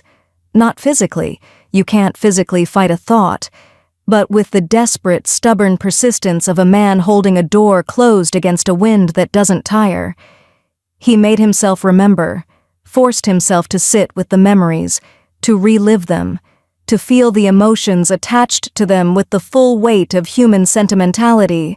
His mother teaching him to make bread, the flour on her hands, the way she hummed, the smell of the kitchen, which he could now reconstruct with olfactory precision so detailed it was almost a time machine. The exact chemical composition of that kitchen in 1982, available to his enhanced nose in a way his human memory could never have achieved. The wolf gave him better access to the data, it just didn't attach the same value to it. He caught himself growling on night 10, not at a person, at a noise. A car backfiring on Main Street at 11 p.m., a sudden explosive sound that his wolf brain interpreted as a threat to the territory before his human brain could intervene. The growl came from his chest, deep, resonant, vibrating through his rib cage with a power that rattled the dishes in the kitchen cabinet. It lasted 2 seconds. He clamped his jaw shut, pressed his hands to the counter, and breathed. 2 seconds. A 2-second lapse in which the wolf had taken the wheel and his human consciousness had been a passenger. It had happened so fast that the transition was seamless. No buffer, no warning, no conscious sensation of ceding control. Just a sound, a response, and the belated realization that the response had not been his. He stopped sleeping in the rectory after that. He moved to the woods. Not deep, just past the tree line behind the church property, where the canopy provided cover and the ground was soft with pine needles. He told himself it was precaution. If he shifted in his sleep, partially, involuntarily, it was better to be in the woods than in the house. But the truth was simpler. The rectory had stopped feeling like home. The woods felt right. The pine needles under his back. The cold air on his skin. The sounds of the forest. No longer alien, no longer separate, but native. A language he was beginning to speak. Night 12. The first partial shift came while he was asleep. He woke to find his hands changed. not wrapped in cloth. He'd stopped wrapping them, stopped bothering with the pretense, but genuinely, structurally different. The fingers were too long, the joints too numerous. The nails curved into something that could no longer be called nails. They were claws, small, incomplete, retracting slowly as he woke, and his human consciousness reasserted itself, but claws. His hands had become weapons while he slept. His eyes reflected light. He discovered this when he went to the rectory bathroom and turned on the light and caught his own reflection, and the reflection caught light back. A flash, gold. The same gold that Bobby Klein's eyes had become, that the graycoat's eyes carried, that the alpha's gaze generated. Angelo's eyes, still brown in daylight, still human from the outside, now contained something behind them that lit up in the dark. He avoided mirrors after that. Night 13. He held one final night service. Wednesday evening, 17 people. He wore his vestments, the full set, cassock and surplice and stole, the ceremonial armor of his vocation. He wore them not because the service required it, but because he needed the weight, the physical reminder of what he was, pressed against the body that was becoming something else. His hands were hidden in the sleeves. The fingers were wrong tonight, too long, too jointed, tipped with nails that caught on the fabric. He gripped the lectern and felt the wood compress under a strength that the lectern had never been built to accommodate. He looked at his congregation. 17 faces. He knew everyone. He loved everyone. And he gave them the sermon about the Good Shepherd. He hadn't planned it. The words came from the place where his love was stored, the structural, architectural, 11-year accumulation that the wolf recognized, even if it couldn't name it. The Good Shepherd lays down his life for the sheep, he said. That's what the scripture says, John 10:11, and we've always understood that to mean death. The ultimate sacrifice, a life ended for the sake of others, but I've been thinking about it differently lately. He paused. The 17 faces watched him. Eleanor Thomas in the front row, Lucia Bennett near the back, the Phil Hart on the aisle, leaning forward, listening the way he listened when he sensed that what was being said mattered more than what was being heard. What if laying down his life doesn't mean dying? What if it means something harder? What if it means becoming something else? Something the sheep wouldn't recognize? What if the shepherd has to stop being a shepherd in the way the sheep understand, so that he can protect them in a way they'll never see? Silence. Not the uncomfortable silence of confusion, the profound silence of people receiving something they don't fully understand, but sense, on a level below language, is important. I think love does that sometimes, Angelo said. His voice was steady. His hands, hidden in the cloth, were shaking, not with emotion, but with the physical tremor of a body caught between forms. I think love asks you to change, not into something lesser, into something the person you love might not recognize. And the hardest part isn't the changing. The hardest part is knowing that the people you're changing for will never know why you did it. Eleanor Thomas was crying. Silently, without moving, the tears tracking down the lines of her 83-year-old face with the slow precision of water finding channels in ancient stone. She didn't wipe them. She sat and looked at him, and he understood, with a certainty that transcended his enhanced senses, that she knew. Not the specifics, not the pact or the graycoats or the transformation eating him alive, but the shape, the weight, the contour of what he was doing. She knew he was saying goodbye. He finished the service. The congregation filed out. Eleanor squeezed his hand as she passed, both his hands actually, taking them in her small, strong, 83-year-old grip, without flinching at the changed shape of his fingers beneath the cloth. You were a good shepherd, Angelo, she said. Present tense abandoned, past tense deliberate. He couldn't speak. He nodded. She released his hands, walked into the night, night 14, midnight. The church was empty.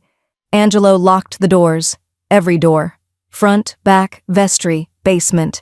He locked them not to keep something out, but to keep the moment contained, to preserve the sacredness of what was about to happen within walls that had been consecrated for exactly this purpose, the transformation of one thing into another.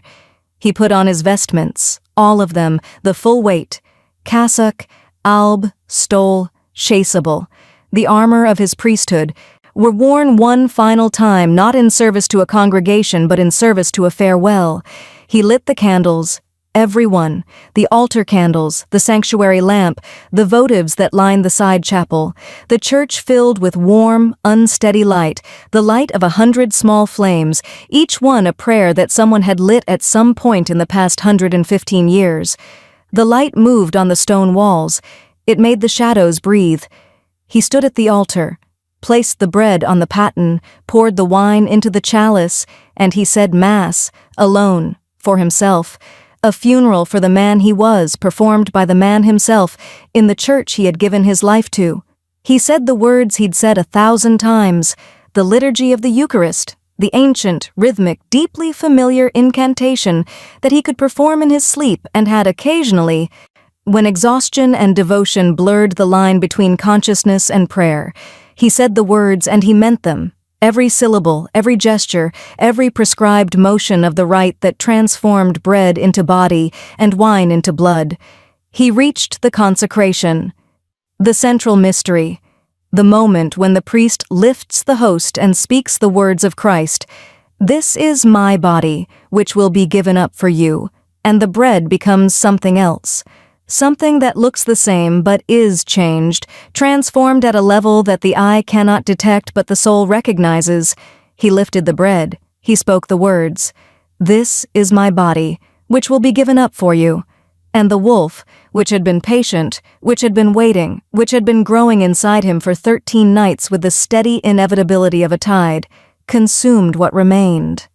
It was not gentle. The sound his body made as it came apart was not a human sound. Bone cracking, cartilage tearing, muscle fibers shredding and reweaving in configurations that the human skeleton was never meant to accommodate. His vestments split along the seams, the cassock tearing down the back, the alb shredding, the stole falling to the altar in 2 pieces as his shoulders widened and his spine restructured and his neck thickened and his skull reshaped itself around a brain that was no longer entirely his. His last human sound was not a scream, it was a word. Amen. Then the howl, rising from a throat that had just finished rebuilding itself, filling the church from stone wall to stone wall, pouring through the stained glass and the locked doors and the cracks in the century-old mortar, spilling out into the night above Calvary Hollow like a bell that had been cast in grief and rung with love. Every person in the town heard it, in their beds, in their kitchens, in the dark spaces between sleep and waking. They heard it and they incorporated it into their dreams, as wind, as thunder, as the distant, indefinable cry of something they would never be able to name. When it was over, a wolf stood at the altar of St. Matthias Church, enormous, dark-furred, broad through the chest and shoulder, built on a scale that suggested the body it had consumed had been substantial. Its eyes were gold, deep, liquid, luminous, and they looked out at the empty pews with an expression that should not have been possible on an animal's face. Grief, recognition, love. The wolf stood where the priest had stood, eyes surrounded by the shredded remains of holy vestments, in a church lit by 100 candles. It looked at the altar, at the bread on the paten, unchanged, the consecration interrupted, the transformation of the bread halted by the transformation of the priest, at the wine in the chalice, untouched. It lowered its massive head, touched its nose to the altar cloth, breathed in the scent of the wood, the wax, the incense that had saturated the stone over a century of services. Then it lifted its head and howled once more, softer this time, not for the town, for the building, for the altar, for the 115 years of prayers that had soaked into the stone and would remain there long after the wolf was gone. It turned, walked down the center aisle, the same aisle the graycoats had walked when they came to demonstrate their reach, and past the pews with their hidden letters, past the sanctuary lamp, still burning, through the door that it opened with a paw that had learned the mechanism from a hand that no longer existed, into the night, into the woods, into a life that would be spent at the boundary between the world that had made him and the world that had claimed him, ensuring that the pact held, that the flock slept safely, that the sacrifice meant something even if no one ever knew it was made. The candles on the altar burned until dawn. Nobody came to blow them out. Chapter 8. The Aftermath. The first person to notice was Lucia Bennett. She arrived at the church at 6:30 on Thursday morning, as she did every week, to set up the food bank in the basement. She had the key Angelo had given her years ago, one of only 3 copies in existence, the others belonging to Eleanor Thomas and Phil Hart. She unlocked the front door, stepped inside, and stopped. The candles were out, not blown out, burned down, every one of them. Puddles of cooled wax pooled on the altar, the side tables, the votive racks. The church smelled of spent wax and something else, something wild, something organic, something that Lucia's conscious mind couldn't identify, but her body recognized with a jolt of adrenaline that made her take a step backward before she understood why. The vestments were on the altar, or what remained of them. The cassock lay in 2 pieces, split down the back along a seam that hadn't torn. It had been forced apart from the inside. The alb was shredded. The stole lay in 2 halves across the altar cloth, separated at the exact midpoint, as if something had grown through it. The chasuble was in ribbons. The bread on the paten was untouched. The wine in the chalice was full. Lucia set down the box of canned goods she was carrying, walked to the rectory, knocked on the door. No answer. She tried the handle, unlocked, as always. The rectory was empty. The bed was made. The kitchen was clean. The small wooden crucifix hung on the wall above the kitchen table. And on the nightstand beside the bed, Father Angelo Gillespie's Bible sat open to John 10:11. I am the Good Shepherd. The Good Shepherd lays down his life for the sheep. Lucia called Eleanor Thomas. Eleanor called Phil Hart. Phil called the sheriff's office. Within 2 hours, every remaining member of the congregation knew that Father Angelo was gone. His possessions were in order. His finances were settled. The church accounts balanced, the utility bills prepaid through the end of the quarter. His personal effects were minimal and neatly arranged. Clothing in the closet, books on the shelf, the small collection of objects that constituted the material evidence of a life devoted almost entirely to other people. Nothing was missing except the man himself. No note, no letter of resignation, no forwarding address, no indication of where he had gone or why or whether he intended to return. The sheriff's deputy, the same one who had written up Derek Sullivan's fence as vandalism, likely juveniles, took a report. Missing person, male, 47, last seen Wednesday evening at the night service, no signs of struggle, no signs of foul play. The deputy noted the destroyed vestments on the altar but did not include them in the report because he could not think of a category they belonged in. The diocese was notified. A bishop's representative called the following week, spoke with Phil Hart and Eleanor Thomas, and expressed concern and condolence in the measured institutional language of an organization that processes the disappearances of clergy with more frequency than it publicly acknowledges. Father Gillespie's file was updated. Departed under unclear circumstances. A temporary replacement was promised. The wheels of ecclesiastical bureaucracy turned slowly and without traction. The letters were found on Sunday. It was Eleanor Thomas who found the first one. She sat in her usual seat, front row, right side, and reached for the hymnal, and the envelope fell into her lap. Her name was on the front, in handwriting she recognized immediately, Angelo's precise, careful script, though something about the later strokes was different, rougher, more angular, as if the hand that wrote them had been under strain. She opened it, read it, and sat very still for a very long time. Around her, the same discovery was happening in every pew, envelopes sliding from hymnals, names in familiar handwriting, 30 letters for 30 people, some addressed to parishioners who had already left, whose letters would be mailed by those who remained. The each one personal, each one specific, each one containing the things that Father Angelo Gillespie had meant to say over 11 years and had kept saving for later because there was always supposed to be more time. The church was silent as 30 letters were read. Not the silence of an empty room, the silence of a room full of people simultaneously encountering the same realization, that the man who had shepherded them for over a decade had known he was leaving, had prepared for it, had taken the time, in whatever crisis or decision had consumed his final days, to sit down and write to each of them individually, to leave behind the specific words that each specific person needed to hear. Phil Hart read his letter and wept. He had not wept in the church in 6 years, not since the sin he'd confessed and never forgiven himself for. Angelo's letter addressed that sin directly, by name, with a gentleness and a precision that could only have come from a man who had carried the knowledge of it for 6 years and had chosen, in his final days, to set it down in writing so that Phil could finally set it down too. Gladys Ryan read hers and laughed, a short, sharp bark of laughter that broke the silence and drew every eye. She looked up from the page, her 71-year-old face cracked into an expression that was equal parts grief and satisfaction, and said, "The man called me the bravest person he ever met. Took him 11 years to say it to my face, and he still couldn't do it in person." She folded the letter carefully, put it in her coat pocket. Typical. Jean Lawrence read hers and pressed it to her chest.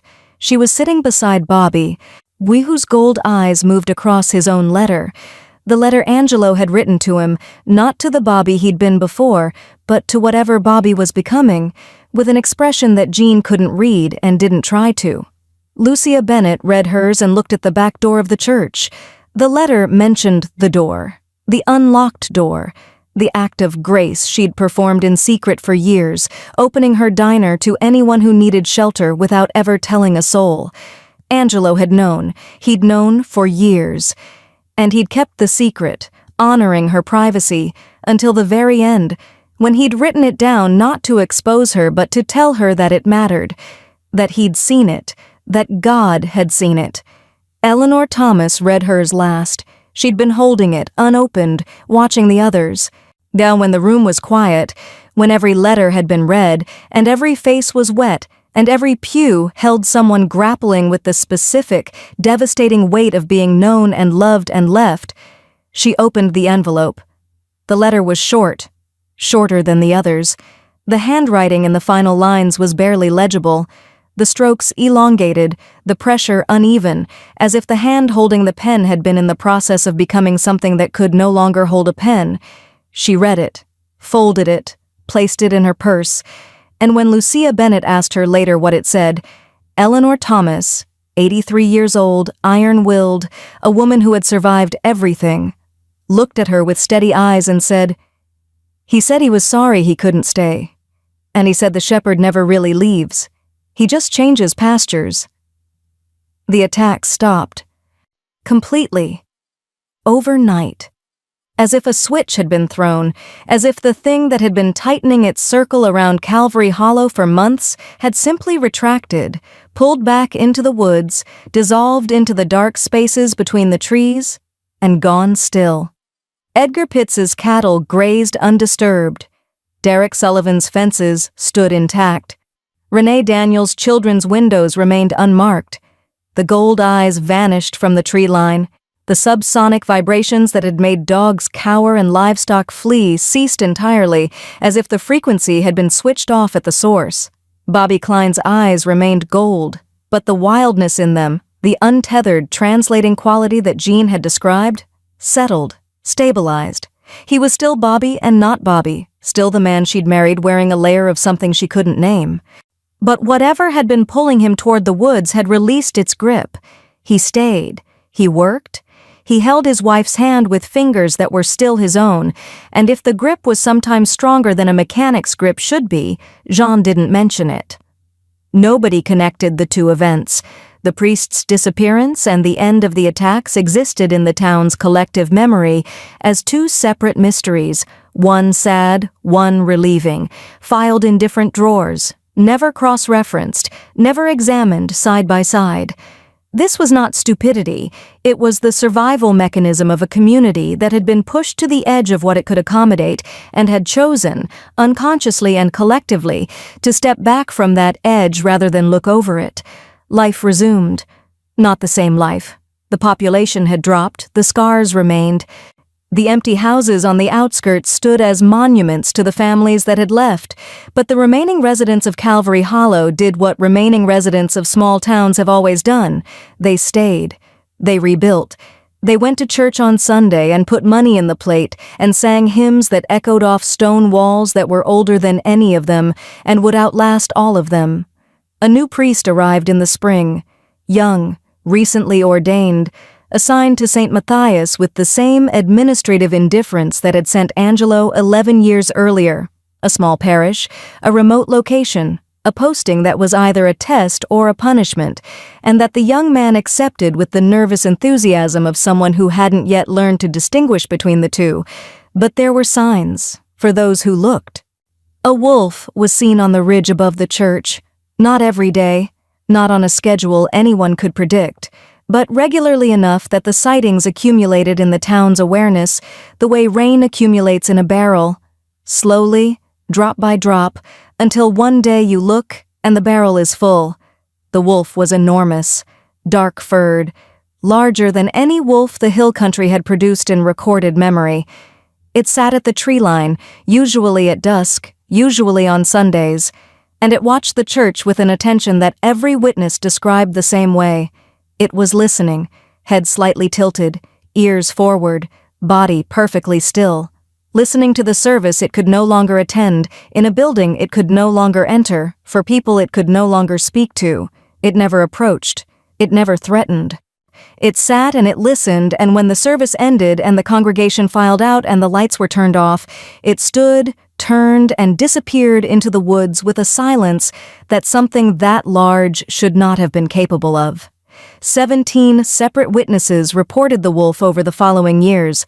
The reports were consistent: the size, the color, the behavior, the golden eyes that caught the last light of the day and held it. Children reported a wolf that walked beside them on the road to school, not close, 50 yards back, just present, keeping pace. Their parents told them it was a stray dog, and the children accepted this explanation the way children accept all adult explanations, with outward compliance and private certainty that the adults were wrong. The wolf wasn't a dog. The wolf walked the way Father Angelo used to walk, steady, unhurried, with the easy, purposeful gait of someone who knows exactly where he's going and has all the time in the world to get there. Eleanor Thomas began leaving bread and wine at the tree line every Thursday evening. She never explained why. When asked, and she was asked many times by many people, she simply said, "The shepherd needs to eat." She said it the way she said everything, with the iron certainty of a woman who had outlived 2 husbands and a century's worth of nonsense, and was not going to waste her remaining time explaining herself to people who hadn't earned the explanation. She continued the practice until she died at 89 in her sleep on a Tuesday in April, peaceful, expected. The kind of death that people call a blessing, because the alternative is so much worse. The morning after her funeral, Lucia Bennett went to the tree line. She found the last offering Eleanor had left: bread, wine, arranged on a flat stone with the careful precision of a woman performing a sacrament, untouched. Beside it, in the soft earth, a single paw print, larger than any dog, pressed deep, as if the animal had stood there for a long time, looking at the offering, deciding whether the ritual still held now that the hands that performed it were gone. Lucia left her own offering the following Thursday: bread from the diner, wine from the bottle she kept in the back for cooking. She placed them on Eleanor's stone and stood there in the dusk and said nothing, because there was nothing to say. By morning, the offering was gone. Lucia continued the practice every Thursday. She never missed a week. From the tape. If you're listening to this, I need you to know 3 things. First, the pact is real. The pack is real. What I did was necessary. I reviewed every option. I prayed for alternatives. None came. This was the only door, and I walked through it with my eyes open. Second, I don't regret it. I thought I would. I thought the wolf would eat my love for them along with everything else. It didn't. The love is different now. Less verbal, more gravitational. Less, I care about you, and more, I would stand between you and anything that moves in the dark. But it's the same love. I'm certain of that. Third, I am still a priest. I know how that sounds. I know the church would disagree. I know there's no canon law for a clergyman who becomes a wolf. But ordination isn't a coat you take off. It's a mark on the soul. And my soul, whatever shape my body takes, still belongs to God. I believe that. I have to believe that. Because if God doesn't recognize me anymore, then everything I did was just a man destroying himself for nothing. And I can't live with that. I'd rather live as a wolf who still prays than a man who stopped believing. Tell them I loved them. Everyone. Tell them the shepherd never really leaves. He just changes pastures. Epilogue: The Wolf on the Ridge. Years passed. The stone of St. Matthias grew older. The congregation grew smaller, then stabilized, then slowly, cautiously, grew again. New families moved in. Children were born. The town didn't return to what it had been, but it became something else.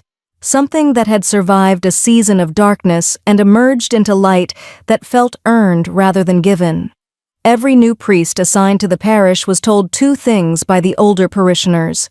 The instructions were delivered quietly, matter-of-factly, with the casual authority of people passing along information that had been tested by experience and verified by time. First, don't go into the woods after dark, not because it's dangerous, because whatever is out there deserves its privacy. Second, if you ever see a large wolf sitting at the tree line on a Sunday evening, don't be alarmed. Don't approach. Just continue the service. He's listening. A Sunday evening, late summer, the light coming through the stained glass in long, honey-colored beams that turned the dust motes into constellations. The new priest, young, earnest, freshly assigned to a parish he didn't yet understand, stood at the altar delivering his homily to a congregation of 19 people. He was finding his footing, learning the names, discovering the rhythms of a community that operated on traditions he hadn't been briefed on and histories he hadn't been told. He was mid-sentence when he glanced at the window. The wolf was there, at the tree line, sitting in the last light of the day, its dark fur catching the amber of the sunset. Its golden eyes fixed on the church with an attention so complete and so still that it didn't look like watching. It looked like worship. The young priest faltered, lost his place, stared. In the front pew, right side, the seat that had belonged to Eleanor Thomas and that Lucia Bennett had occupied since Eleanor's death, Lucia caught the young priest's eye. She smiled, not a smile of reassurance, a smile of knowledge, the smile of a woman who had been leaving bread and wine at the tree line for years and had never once questioned why. After the service, as the congregation filed out, the young priest approached Lucia. His face held the expression of a man who has seen something he cannot categorize and is hoping for context. "The wolf," he said, "at the tree line. Who?" Lucia looked at the window. The wolf was gone. When the tree line was empty, the last light was fading behind the ridge, turning the sky the color of old gold. "The shepherd," she said, "the one who never left." The young priest opened his mouth to ask another question.